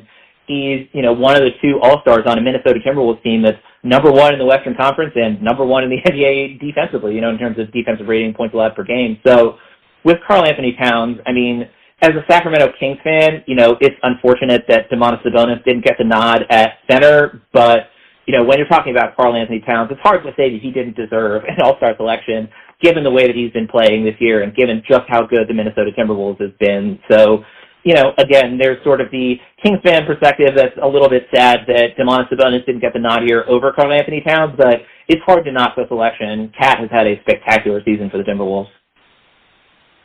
It wouldn't be right if we didn't have any Sacramento Kings references. Shouts out to DeMontis Sabonis. But at the forward position, Karl Anthony Towns makes another All-Star team representing the Minnesota Timberwolves. And then finally, at the center position for the reserves, we have Anthony Davis from the Los Angeles Lakers making his 9th All-Star team. For the most part, Nick, this has been a healthy first half of the year for Anthony. Anthony had a couple of injuries, but overall, this has been one of his best seasons so far, not just in terms of health, but really stepping up his game on the defensive side. Offensively, we know he's going to get it done, no surprise. Your thoughts on Anthony making another All-Star team? Yeah, I mean, he's been an all-defensive team candidate for a while now, but, I think part of the story with Anthony Edwards is, Anthony Davis, excuse me, goodness. But, part of the story with Anthony Davis is just that, he went from being, everything for the New Orleans Pelicans teams that he was on earlier in his career to, being able to, not be the only guy, essentially, for a team.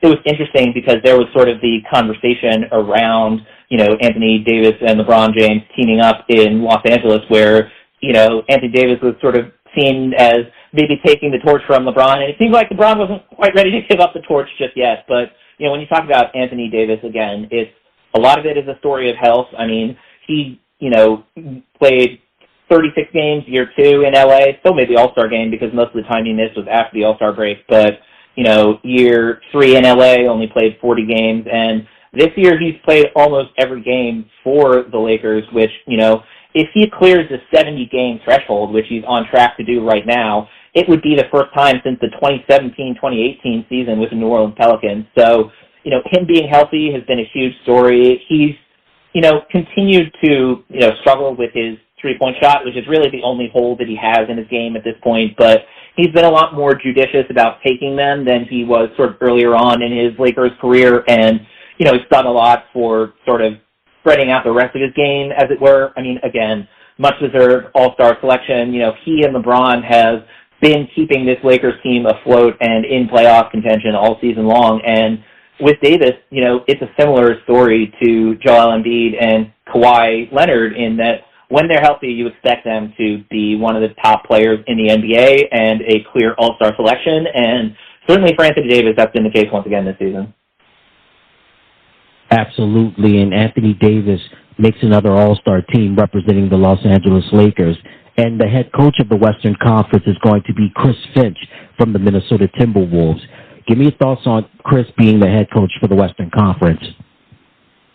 Yeah, I mean, I've talked about it sort of tangentially when talking about Anthony Edwards, when talking about Karl Anthony Towns, but this Timberwolves team being top of the Western Conference at this point in the season was certainly not anything that I think anyone anticipated before the season started, but I mean, a lot of credit has to go to Chris Finch, who's been a real superstar of a coach the last few years. I mean, the turnaround that this Minnesota Timberwolves team has undergone, of course, a lot of that is due to drafting Anthony Edwards. A lot of that is due to the Rudy Gobert trade. But certainly last year, it seemed like the Rudy Gobert trade was, going to go down as a huge mistake for the Timberwolves. And yet, again, a huge lion's share of the credit, of course, has to go to the players for figuring all of that out. But some of the credit has to go to Chris Finch, too, for figuring out a way to manage the situation with Rudy Gobert and Karl Anthony Towns so that it played best to both of their strengths. And,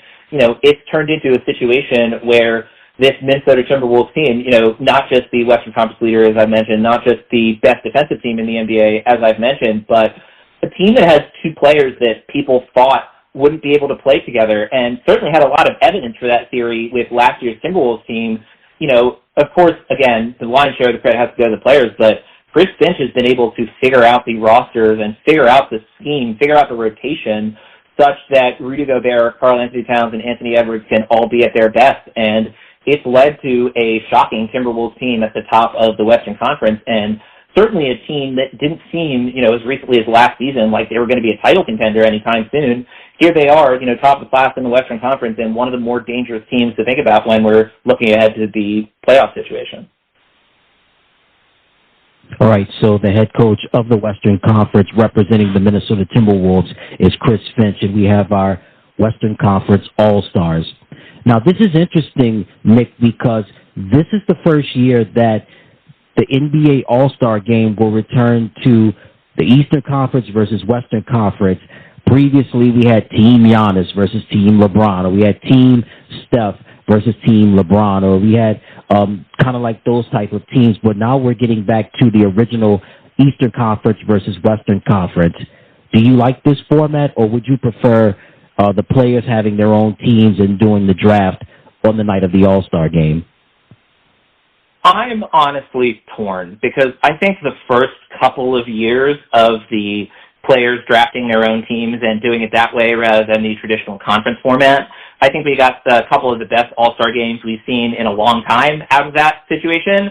And, I think that there's something certainly to be said for that. But, with that being said, the last couple of years, the game has not been anywhere near as much fun as it was the first couple of years of the drafting situation. And, there were some funny moments with the draft situation. There were also some awkward moments, It's like almost bringing me back to those playground days. And, thankfully I was not the last kid picked for the teams, but, there was always a little pang in my heart when, I would be sitting there watching whoever it was that was, the last two people, potentially being picked for any sort of playground game. And, there's that sort of element to it, which had some funny moments, had some sort of awkward, weird moments, but going back to the traditional format, I mean, there's a lot to be said for it. Certainly when you are talking about, greatest all-star games of years past, a lot of it was due to sort of Eastern Conference, Western Conference rivalry. So it'll be fun to see that, sort of come back into play. I mean, again, I'm torn just because we got a couple of great all-star games out of that player drafting format. We also got a couple of, not great ones. And given, that sort of situation, I think there's a lot to be said for going back to the traditional format. And, we'll have to hope that the, sort of reinstating of the old format, does a little bit to at least sort of raise the competition level of this year's All-Star Game as opposed to the last couple of years. So it'll be interesting to see how that plays out. But I'm not particularly leaning one way or the other. I think there were some real positives to the old system, but, there's also something to be said for, sort of bringing it back to the way that All-Star games of yore that people remember so fondly were played. Yeah, been some great All-Star games when it was East versus West, and there have been some good games as well when the players were allowed to draft their own teams, but it's good that they're going back to the East versus West, but we shall see what happens. And also, not just the All-Star game, but also what's big, what represents the All-Star weekend is the events such as the three-point shootout. We'll get into that in just a little bit, but we got something different this year. We have Stephen versus Sabrina. We'll have Stephen Curry go up against Sabrina Ionescu, who represents the WNBA's New York Liberty in a three-point challenge. Steph will shoot from the NBA three-point line with NBA-sized basketballs. Ionescu will shoot from the WNBA three-point line with WNBA-sized basketballs. This is interesting right here. What's your thoughts on Stephen versus Sabrina? So for people who have not necessarily been following Sabrina Ionescu's career, since her college days at Oregon, if you haven't been, the following might surprise you, but if you've been following Sabrina's career, it doesn't surprise you at all to hear that her immediate reaction to the news that you mentioned about Steph shooting from the NBA line and Sabrina shooting from the WNBA line, her immediate reaction was, let me shoot from the NBA line, which is just so telling of who Sabrina is as a player. I mean, she's been a star of the WNBA essentially since she came into the league. And, of course, the New York Liberty, being a WNBA finals team last year, Sabrina was a huge part of that. I mean, she's been one of the, clear stars of women's basketball for quite a while now. And I think it'll be a lot of fun for people who are not as familiar with her game to see how incredible of a shooter she is, see how ridiculously competitive she is, genuinely one of the most competitive people in the world. And, it'll be,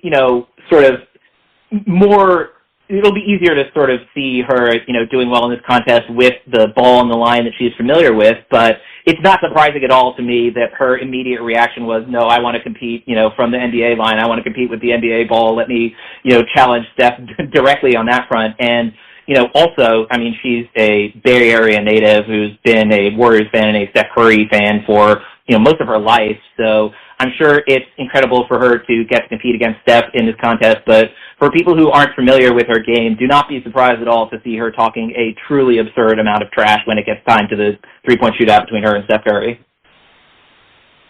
This should be interesting. I think this could be one of the highlights of this year's NBA All-Star Weekend.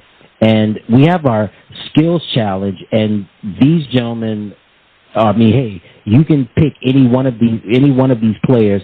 They have an opportunity to do something in this competition. We have Team Pacers with Tyrese Haliburton, Benedict Mathurin, and Miles Turner. And we have Team Top Pick, Paolo Banchero, Anthony Edwards, and Victor Wembanyama.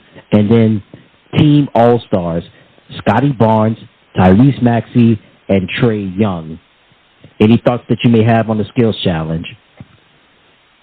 I mean, for me, of course, Tyrese Haliburton is going to be the star of the show, but that's really just for me. I think it's fascinating that they put together the team top picks with, two guys in Paulo and Anthony Edwards that are playing in the All-Star game, another guy in Victor who's going to be there sooner rather than later. But, again, it's fascinating that for the skills challenge, you're seeing a 7'4" big man in his rookie year, right? But that's just the incredible, versatility and, again, never before seen element of Victor Wembanyama, essentially being a 6'6" wing in a 7'4" center's body. And, it's always fascinating to see him handle the rock, and certainly that'll be a huge part of the fun for me of watching the skills challenge. But, I mean, honestly, in terms of who I think might have a chance to win the thing, I think that Team All-Stars with, Scotty Barnes, with Trae Young, and, those guys, I think they will have the advantage heading into this game. I mean, between Trae and Maxey, they have guys who can handle the ball. They have guys who are exceptional passers. And certainly if, I had to predict who was going to come out on top in the skills challenge, I think I would go with Team All-Stars. Yeah, that Team All-Stars team is phenomenal, not just with Scotty Barnes, but, man, Trae Young, as you said, his ball handling skills. And Tyrese Maxey is like the human tornado. He can just fly up and down that court, and certainly it should be into skills challenge. My favorite part of the All-Star Weekend, the three-point contest. We have Malik Beasley from the Milwaukee Bucks. Also, we have Damian Lillard from the Milwaukee Bucks. We've got Jalen Brunson representing the New York Knicks. We've got Tyrese Haliburton representing the Indiana Pacers, Lauri Markkanen representing the Utah Jazz. We've got Donovan Mitchell from the Cleveland Cavaliers. We have Trae Young from the Atlanta Hawks and Karl Anthony Towns from the Minnesota Timberwolves. Your thoughts on the three-point contest? It's funny. I thought Damian Lillard said that he was retiring from the three-point contest after he won last season, and yet here we are again with Dame. And it's hard to bet on anybody but Dame winning this contest. He's made it a staple of his incredibly storied resume that he's one of the best three-point shootout competitors we've ever had. So, it's one of those things where, again, it's hard to pick anyone besides him, but this is a star-studded lineup of three-point shooters. I mean, Malik Beasley, leading the league in three-point percentage, 47%, I believe, at one point this season. He's someone who has been a real find for this Bucs squad, and in a team that's had a lot of chaos this season, adding Malik Beasley has been a huge part of their success. His three-point percentage is down a little bit over the last couple of weeks, but that's still only down to 44%. He's been one of the best three-point shooters in the NBA this season, and he's been huge for a Milwaukee Bucks team that really has been able to take advantage of his ability to space the floor around Damian Lillard and around, Antetokounmpo. So, certainly not surprising to see both of those Bucks guys in the competition. I'm always rooting for Tyrese Haliburton, so that's not particularly a surprise. If Keegan Murray had been in the contest, maybe I'd be rooting for him instead, but that's a different matter. With Karl Anthony Towns, you've got someone who's, again, one of the best big man shooters of all time, someone who's won the contest before, certainly someone who I wouldn't be surprised if he's able to repeat in this one. And then, Lauri Markkanen, one of the best three-point shooting 7-footers in the league, certainly someone who's got a shot in any sort of competition like this. And then, finally, 3 all-star guys who, again, definitely could make hay in this three-point shooting contest. I mean, Trae Young has been one of the best three-point shooters in the league for a very long time now. Certainly wouldn't be a surprise to see him take home the title. Donovan Mitchell, we talked about the incredible season that he's having, the incredible season that the Cleveland Cavaliers are having, and similarly for Jalen Brunson, just a spectacular season for him and for the New York Knicks. So, when picking winners, even though I love Tyrese Haliburton, it's hard for me to bet against Damian Lillard in this contest. And, it's funny that he's immediately back in it after, I hope I'm not misremembering him saying that he was done with it after he won last year, but always nice to see him back in the contest, and certainly I think he's going to be the favorite to take it home again. Larry Bird, Craig Hodges, Mark Price, Ray Allen, Dirk Nowitzki, Paul Pierce, oh my gosh, Steph Curry, Kevin Love, Kyrie Irving, Klay Thompson, Karl Anthony Towns are just some of the players, including Devin Booker, are just some of the players that have won the three-point contest. And certainly Damian Lillard has an opportunity to go back-to-back this year. But like you said, Nick, there's been so many great players. There are so many great players in this contest, in this year's contest alone. And, man, hey, you can take anybody, Damian Lillard, Tyrese Haliburton, anyone. It's just definitely interesting, and certainly we've got a great one this year. And now for the slam dunk contest, Jaylen Brown from the Boston Celtics. We also got Jacob Toppin from the New York Knicks. We have Jaime Jaquez Jr. from the Miami Heat, and last year's champion, Mac McClung from the G League. Your thoughts on the slam dunk contest? I'm excited about this year's slam dunk contest. I think part of that is because Mac McClung really put on a show last year, and having him back in the dunk contest is a no-brainer, even if he's, not on an NBA roster right now. But really the main reason I'm excited for this year's dunk contest is that Jaylen Brown is participating, and, having a top-flight all-star in the dunk contest is something that hasn't necessarily happened over the past few years. And so to see, a top-of-the-line all-star, all-NBA guy in Jaylen Brown, coming back and doing the dunk contest, it's giving me hope that, he won't be the last sort of face of the league guy that we see taking on the challenge of the dunk contest. And, with Jacob Toppin, his brother Obi won the dunk contest 2 years ago, so not particularly surprising to see Jacob Toppin competing in this game, just absolutely spectacular, high-flying athlete, because we saw Mac McClung put on the show he did in last year's dunk contest. I think it's safe to say that Jacob Toppin is probably the least heralded dunker in this group, but, he's certainly someone who, he has the athleticism to really put on a show in this contest, and certainly with the family history, he'll probably be asking big brother Obi for tips on how to win the thing. But with Jaime Jaquez, I talked about him already, with the Rising Star stuff, but he's had a spectacular season for the Miami Heat, and, if you see some of his warm-up videos, he throws down 360 dunks with ease, so he's someone who I expect to, have a real dark horse chance to sort of take the dunk contest title. But if I had to pick a favorite, just given how far ahead of the field he was in last year's dunk contest, how clearly focused he is on being a showman, and certainly, someone who I'm willing to bet has put in the most time working on their dunks in this year's slam dunk contest field, it's hard for me to bet against Mac McClung here, but just purely for the sake of making future dunk contests better, I would love to see Jaylen Brown win this and, make it a clear point to other All-Stars that, hey, you shouldn't back out of the dunk contest because you might be embarrassed that you'll flub a dunk. This is, a lot of people want to see the stars of the stars compete in the dunk contest. And, again, there's been a few sort of down years for the dunk contest. I think last year was one of the better ones we've had in this past 5-10 years or so, but for the dunk contest to really come back into being, sort of an All-Star weekend highlight like it's been throughout the course of All-Star history, I think a lot will depend on whether Jaylen Brown can prove to other All-Stars that, this is not only something that, you shouldn't be sort of shying away from, but it's something that you should be embracing. And, having the face of the league, one of the all-star, all-NBA guys winning a dunk contest, I think would be great for the future of the contest. So if I had to bet money on it, I would probably bet on Mac McClung, but my hope is that Jaylen Brown wins this thing in a landslide and, hopefully convinces other top-of-the-league guys to come back and compete in the dunk contest going forward. I think this is going to be a better contest this year than last year. It was not so long ago when the slam dunk contest was the creme de la creme of the All-Star weekend, but the three-point contest in recent decades has superseded that. But we'll see, as you mentioned about Jaylen Brown, maybe this would encourage other high-profile NBA superstars to get back in the slam dunk contest.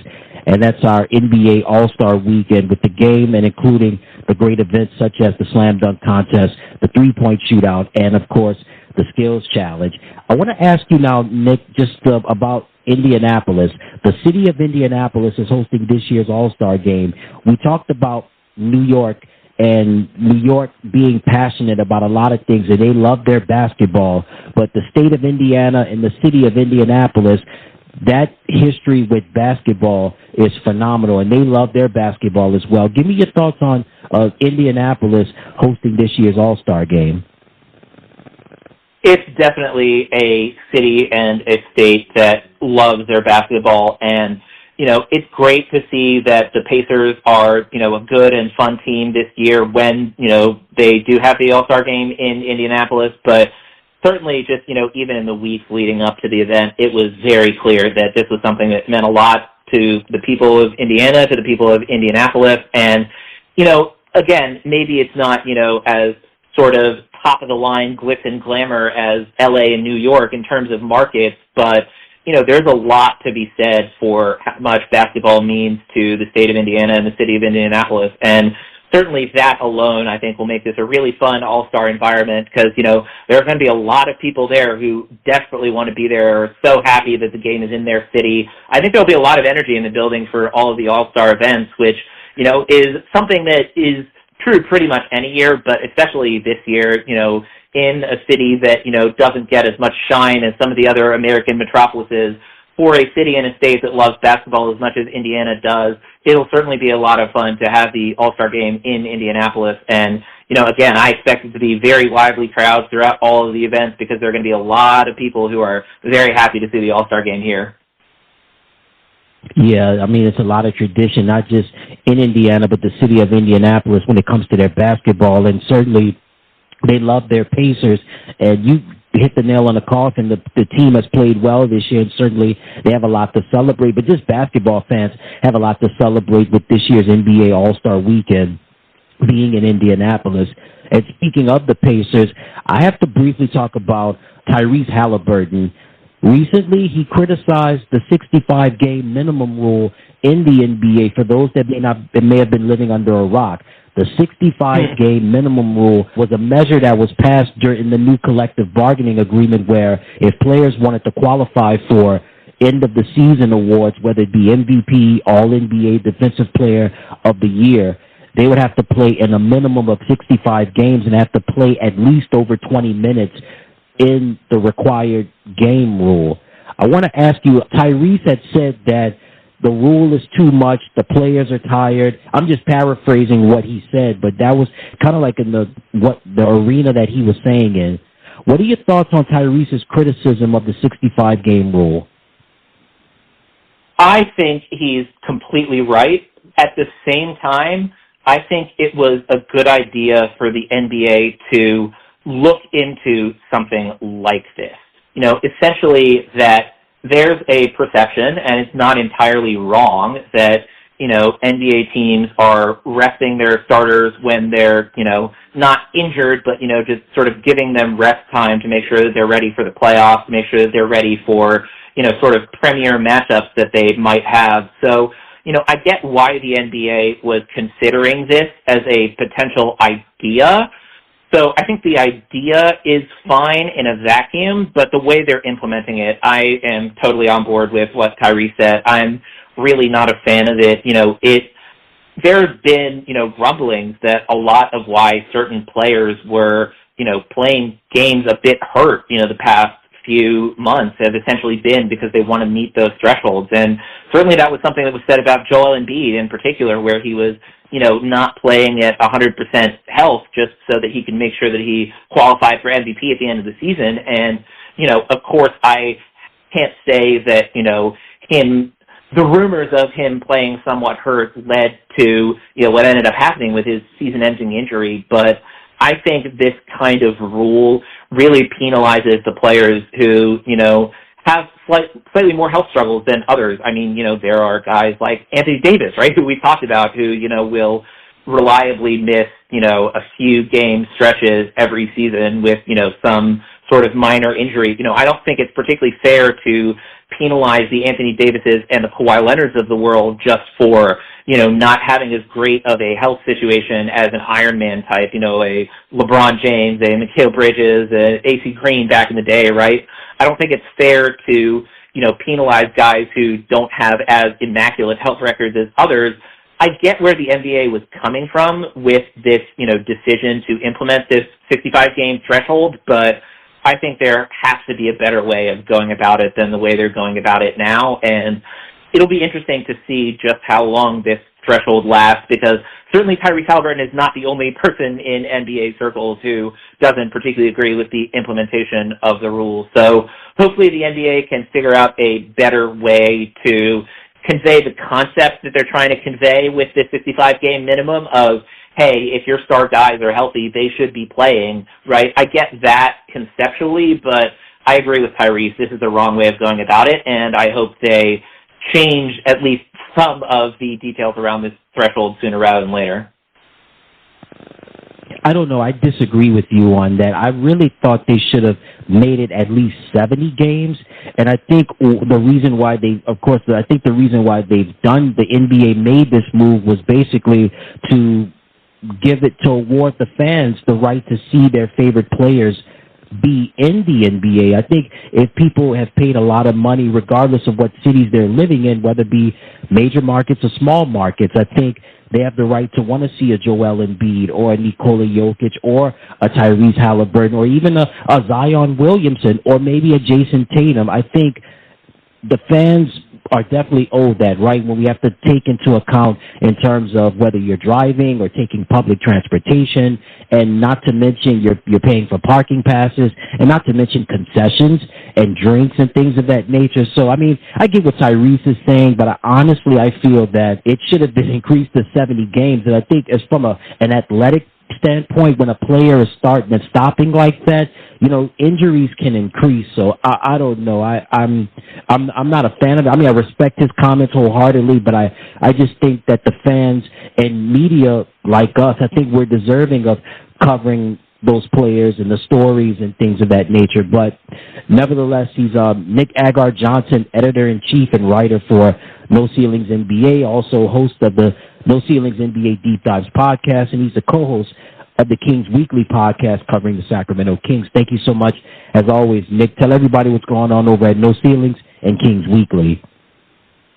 Absolutely, Ed. Thank you so much for having me back on the show. It's a joy, as always, to talk basketball with you. You can find me on Twitter at NBA Johnson. I put up all of my work there, whether it be for No Ceilings, which, of course, you can check out at NoCeilingsNBA.com. And, we also, of course, have the No Ceilings NBA podcast, which I host the deep dive show for on Wednesdays. And then Kings Weekly, it's a relatively new show that I'm hosting with Ray LeBeau, who basketball fans might know from the Basketball Intelligence newsletter. That's been a ton of fun. We've had some awesome guests this season. As someone who grew up in New York and has had the Brooklyn Nets as my second team really since I started following basketball, it was truly the honor of a basketball media lifetime to get to have a podcast interview with Sarah Kustok, the Brooklyn Nets commentator. Just so much fun. We've had some other amazing guests this season, Jim Peterson of the Minnesota Timberwolves, Bob Rafson of the Atlanta Hawks, just incredible fun to have that podcast, talking about the Kings, also talking about, the NBA as a whole and some of the teams that the Kings are playing. We've had some wonderful guests. It's been a ton of fun to do that show, and you can find Kings Weekly on Twitter at Kings Weekly Pod, and you can find the Kings Weekly podcast wherever you get your podcasts. Thanks again, Nick. And one more time, tell everybody where they can find you on social media, as well as No Ceilings NBA, Kings Weekly, any websites. Let the listeners know that as well. Absolutely. So, again, you can find me on Twitter at NBA-Johnson. No Ceilings is at No Ceilings NBA or NoCeilingsNBA.com or No Ceilings TV for any YouTube listeners / watchers. And Kings Weekly is at Kings Weekly Pod on Twitter and the Kings Weekly Podcast wherever you get your podcasts. You heard it from him. He's Nick Agar-Johnson. He is the editor-in-chief and writer for No Ceilings NBA, also co-host of the No Ceilings. He's the host of the No Ceilings NBA Deep Dives podcast, and he's the co-host of the Kings Weekly podcast, covering anything and everything related to the Sacramento Kings. Nick, this was fun as always. Absolutely. Thanks again for having me. Always great to talk All-Star Weekend with you. All right, everybody, that's going to do it for this edition of At the Rim. Once again, a big special thank you to Nick Agar-Johnson, host of the NBA Deep Dives podcast. I should say host of the No Ceilings NBA Deep Dives podcast. He's also an editor-in-chief and writer for No Ceilings NBA and also co-host of the Kings Weekly podcast, where it covers anything and everything dealing with the Sacramento Kings. Of course, great job as always for Nick for coming on discussing the NBA All-Star rosters, the NBA All-Star Week, and also the city of Indianapolis hosting this year's game, amongst other things. Until next time, everybody, I'm Ed Robinson saying so long, and you take care. Hey, everybody. Thank you so much for tuning into the channel. Remember to click like, share, and subscribe, and thank you for watching.